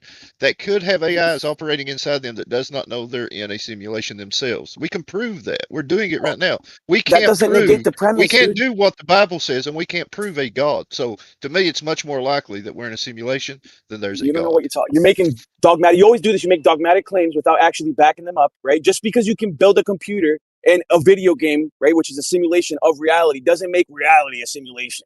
Understand that? You're actually using reality as a reference point to build a simulation. That doesn't mean that reality is a simulation. Just because hold on, dude. Hold on, bro. Just because there's natural laws, right, scientific laws that govern the natural world, and there's building blocks, doesn't mean that reality is a simulation. Okay, you've said it 3 times now. All right. Just because you can come up with imaginary stories that there is a God that created the earth does not mean that there's a God that created the earth either. I don't like you anymore, Cole. I thought you were cool. Wouldn't that mean that the coolest? This is the thing. This is the thing. Wouldn't that mean that the guy that created the simulation is like God? You don't have a better position, bro. Unless you're saying that reality came about through probabilistic accidents, right? Which is illogical and irrational. What position would you hold in a divine architect creating all of reality? What better position do you have? So he's saying that we live in a simulation created by God. So, okay. Yeah. Evolutionists Christians will say that evolution was a tool that God used to create everything. And he did it in millions of years. And the Bible's 6 days are allegorical. That's bullshit. No. You're not listening, dude. If God created reality with rules, with laws, right, with building blocks, it doesn't make it a simulation, dude. That's just a theory. No one is really out there saying that simulation theory, and they're going to tell it like it's a real thing. Honestly, they're not. They're just going. Do you understand what I'm saying, though? Do you guys understand what I'm saying? I do understand. Why are you just talking past it? Dude? You're not even addressing what I'm saying. I am addressing. I'm saying the necessary build, right? The antecedents. Goodness. We were all calm. What? Be calm. Be calm. I'm calm, dude. What's wrong, dude? I'm having a debate. Can I not have a debate without you fucking tone policing me every time? Good grief. If you don't like it, see your way out, dude. You were leaving. I thought you were leaving. Lion tends to get louder if he's being interrupted, so can we just not interrupt? I interrupted too. Bro, I like debating, but every time I debate with you guys, you're being too loud. Okay, because you're being interrupted. I don't think you would be. You're trying just don't interrupt, because if he interrupts, then dude, there's just a few options. If you're getting interrupted, you can either talk louder, you can just back down, or I guess a mod could mute someone, but it's pretty frustrating. Can we just not interrupt? I do tend to do that, and I apologize. I wanted to leave on a good note. Gio, thank you very much for the forum. Everyone has a great night, and I'm going to take my Flat Earth t-shirt and go to bed. All right, Cloud. We'll see you later. Have a good one. Cheers. Can I say something in Cole's defense? The Well, dude, simulation hold on, theory. bro. Sorry, go ahead. I didn't even get to finish what I was saying. So yeah, reality necessitates, right? Specific preconditions, antecedents, right? Those antecedents come in building blocks, right? Structure, order, laws that govern the natural world. They're known as natural laws. Just because natural laws exist, just because reality is made up of fundamental building blocks, doesn't mean that it's a simulation. Unless you can provide, right, another possibility where building blocks are not necessary or laws that govern the natural world are not necessary, which it's absurd. There is no such thing. So please, Cole, can you provide another example where building blocks or laws that govern the natural world are not necessary? Go ahead. Only if the world came about naturally, but not from some mythological creation that we've thought up in our head and wrote in a book and believe it's real. Can I say something? Because I don't think the argument is because there's natural laws and organization that it has to be a simulation theory. The simulation theory is based on probability. Basically, that, like Cole said, we're building simulations every day. There's more and more of them. At some point, there's going to be so many of them that we can imagine that our world not being a simulation would actually be less likely. Like that's the probabilistic argument. Don't matter because there's no way you can insert consciousness to whatever you program. How do you know? Well, don't never say never. People have said never all throughout history, and then there's I'll always say been never to somebody that. come along. People, I'll there's say never always to been, that and prove there's me wrong, always buddy. been, there's always been somebody come I'll along. say to prove me never to wrong. that. Can I It's on you please to prove me finish? wrong. Shut up. Let him finish, Cole. Let Cole finish. There's always been somebody come along. Every time somebody says that's impossible, there's always been somebody to show up to say, no, look, I did it. Always. And we're barreling straight towards that with AI. Wrong. Arguably, they already have. I just want to say what you're calling a simulation, I call the creation. So what is the main difference between the creation and what you're calling the simulation? There's a huge difference. I don't believe there's some guy on a throne, beardy old man on a throne that's going to smite me if I say God damn. You're not a Christian? Creator of the simulation be that, bro? No, hold on. That's not sequitur anyways, but you're not a Christian? No, I wouldn't say necessarily no. You're not a Christian. Or you are a Christian. I don't follow the Bible word for word, if you want to. Are you a Christian or not, bro? I'm just saying, it's a direct question, dude. Are you a Christian or not? Did No? Jesus Christ walk in the flesh? Have a tough time with that story. All right, so he's not a Christian. You're not a Christian? Say yes or no, dude. I just said no. I said no a while ago. All right, no. Okay, no. I'm sorry. I didn't hear you. I didn't know. You weren't answering. Dude. So not in the sense that you would think of Christianity. No. All right, fine. So you're not a Christian, so you think the reality was simulated, but how was it simulated? How did it come to be in your paradigm? Hell if I know. I don't know. It's just And more if likely that it's a simulation. simulation, It's more likely that it's a simulation than a mythology. If it's a simulation, where's base reality at? Where's base reality lie? How would I know? Well, that would imply that there's another reality that's base and fundamental. Then this simulation is like that's a simulation. Yeah, it implies that. So it would be mythological?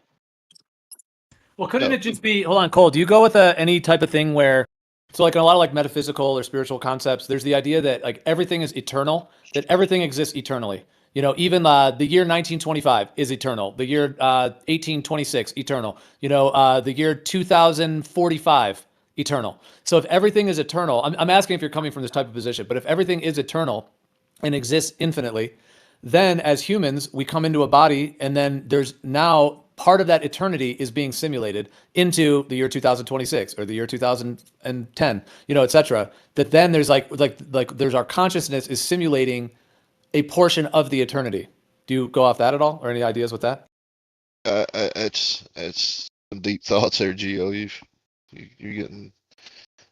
That's a weird use of the word eternal. But I mean, I like to think that there was nothing sometime or another, either in another reality, if we're simulated, sometime or another, to think that there was nothing, and then all of a sudden, somehow something came, and I mean absolute nothing, and then something just kicked off everything. It's hard for me to imagine. I can't imagine how that could ever even be. So to me, things would have to be eternal. So imagining it being eternal, like just eternal simulations all the way down. You could say we could be in a simulation that was created by a simulation before us, just like we're creating our own simulations right now. We're building towards that.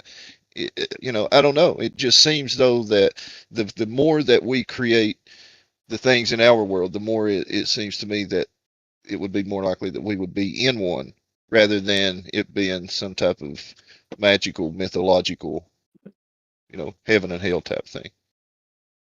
That's all I'm saying. But what you said was I'm not sure I even was following exactly what you mean by, like, every moment is eternal. So I just don't understand your reasoning, because we are in a creation, dude. You created a reality. You call it a simulation, right? Right. It's a simulation, as in you're simulating reality. So you're making an image or a copy of reality. That's what happens when you make. That's Grand Theft Auto, dude. It's a simulation of reality. Now you have simulators like flight simulators. It simulates reality. But you're saying, right, if reality is a simulation, then there must be something that's more fundamental, right? That's just like this reality, except more base. No, that's not what I'm saying. You just because you create a I simulation does know not. that's not what you're saying, but that's I didn't interrupt what you're you. saying. I No, I didn't know, but hold interrupt on. you. I want you to Hold understand on. what I'm saying. Now you're saying Because for me to you're hold not. on. Hold on. I know what Because you you're not said. listening to Let me, me bro. No, you respond. didn't, bro. Let me just clarify. Real quick, dude. Swear to God. Because even though I know that's not what you're saying. I'm pointing out, right, that your argument has these entailments, even though it's not what you're saying. Go ahead. You sure? You sure I can speak now? Okay. I'm not saying, or what you're trying to act like is that a simulation has to follow what we know, like you said, Grand Theft Auto or Flight Sim. No, you can create a simulation on the most mind-bending, wildest shit that has nothing to do with your reality whatsoever. It doesn't. You can create a computer program and run AIs in it that can be black and white to your reality. This reality does not have to match in any form or fashion the reality that created it. That wasn't my point, dude, at all. I didn't say it had to. It could be completely abstract, like some plutonic solids, dude. Right? Abstract reality. That doesn't matter, bro. The point is that you are taking laws, right, and you're creating your own universe, right, where your own natural laws in that universe inside the computer, right? That's in a similar way. That's what this reality is all about. This reality has its own laws that govern its reality, right? We call them natural laws, scientific laws, like the law of thermodynamics, right? Law of entropy. These things govern the natural world. Now you can make laws that govern your own little world inside of a computer, right? Right. Call it a simulation. It's fine. It doesn't have to match one-to-one with this reality at all. Now, like the flight simulator, they try to match it one-to-one, but it's not. It doesn't have to. You're right. It doesn't have to. But the point is that this reality is more fundamental than the simulation that you're creating, right? You're saying that this reality is a simulation. That entails that there must be another fundamental reality more based than this one. Yeah. But how would if assimilation was advanced enough, how would we figure out we are in that simulation? That's the problem. Not that I think we are. We wouldn't. No, we wouldn't, would we? Because then the simulation would be exactly as we experience the reality to be. Yeah. It would basically be reality. Yeah. It's just not like it's just a reality that exists different than what we think reality is.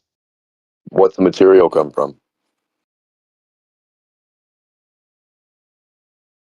The program. There's a game called That's a good question, D-Mock.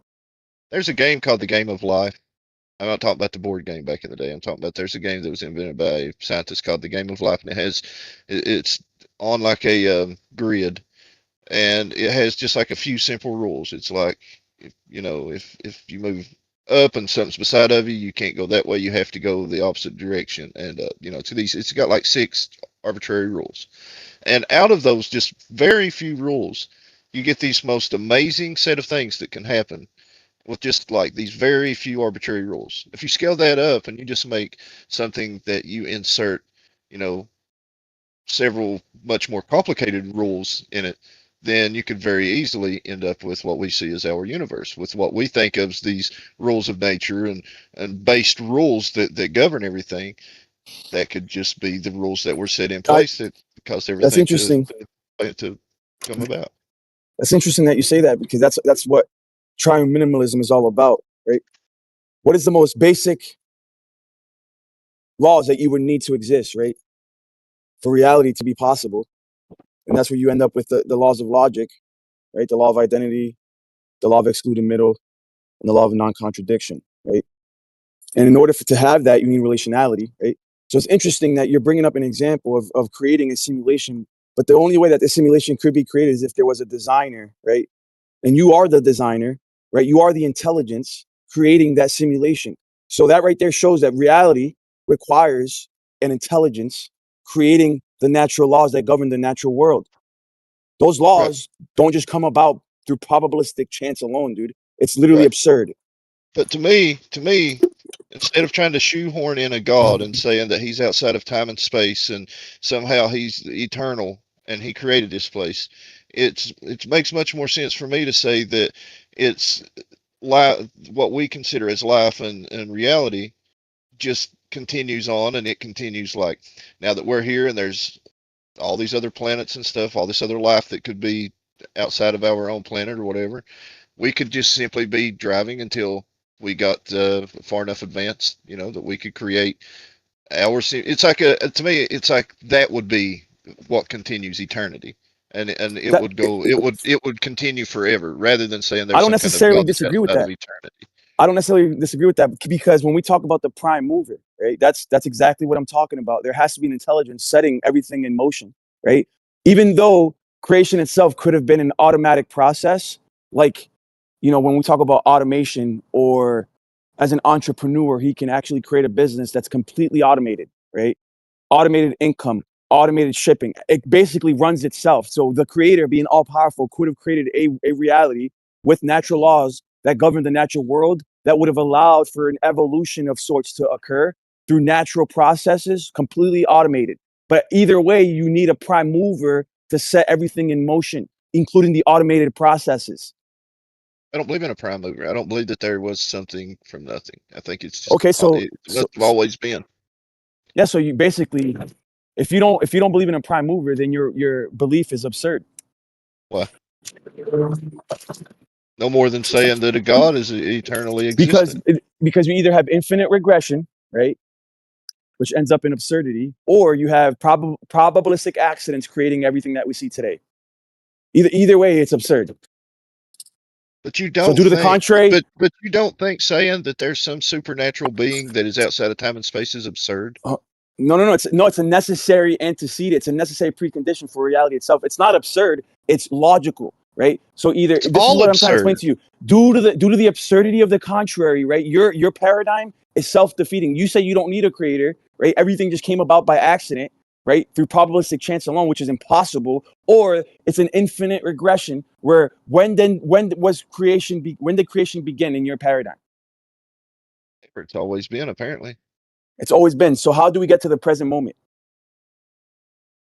You can exist in an infinity. Yeah, but if you have a chain reaction, right? A contingency, right? You have a chain reaction. When you start regressing time back through cause and effect relationships, going back cause and effect, eventually you end up at what? Where's your first cause? Or is it just infinitely go backwards in time? It could be in a circle, could be in a giant loop. Okay, a giant loop. When did reality begin in your paradigm? I have no idea. How am I supposed to answer that? Either because then we couldn't get to the present moment. Why couldn't we? You can exist in an infinity. We're not the end. Time began at time point zero. So if there is no beginning, right, you couldn't get to the present moment. Now you're saying that time loops. There's no evidence that time loops. Actually, entropy shows otherwise. The weakening of the magnetic field shows otherwise. Thermodynamics show otherwise. No, it don't. It just shows rules in our reality. I gotta go, dude. I'm slacking. I gotta go, dude. But any point, a circle is basically an infinite loop. You can exist on any point of that circle, and you can be there. You don't have to say, well, we could never get there because the circle is an infinite loop, so nothing could ever exist on that circle. Who created the circle? I don't know. Apparently, it's just always been there. Or either it came from absolute nothing, which is beyond absurd. Nice one, huh? So you just grant yourself a circle and you go from there? Oh, I don't know what's going on. I just don't think that there's some old man in the sky that's going to smite me down if I don't follow his rules. Well, all right, but that doesn't explain that's reality, it, right? dude. That's a problem right there. Yeah, how do you but get circle reality? is like a ripple in time. Even if time was a circle, going outwards. Yeah, how do you get like everything? How do you get life, dude? By accident? I don't know. How do you get God? God never, dude. God didn't begin. That's the thing. That's what I'm trying to tell you. God has no beginning. Neither did the circle. It's always been. All right, but you're applying God's attributes, right, to reality itself. That's fine. You can apply God's attributes to reality. No, I'm not at all. You are because you're saying that reality has the attributes that God has. Reality never had no beginning, so reality is an aseity, right? But yet reality is not conscious. So how do you get right? I know you're borrowing from God and you're applying it to reality, right? I'm not borrowing But yet anything from God. you can't explain coherently how reality could have come about. At least you I can have a explain coherent how explanation. God could have come about, Lion. He didn't. God didn't come about. That's why he's God. Exactly. What That's is why I the say we could first law exist in a circle of simulation. But still, just borrowing the attributes of God and applying it to reality, you still have to overcome creation. Even if creation was a loop, right? Even if infinity was a loop, right? How did the matter coalesce and become a human being? How did inanimate matter become life in your worldview? Star in a It's just an argument from real.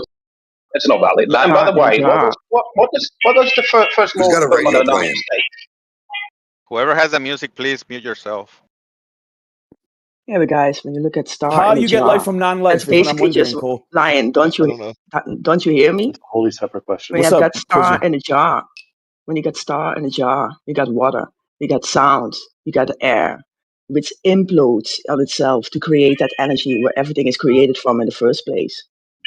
No, you don't get the electric spectrum coming from that as you do like from a star. So that's wrong.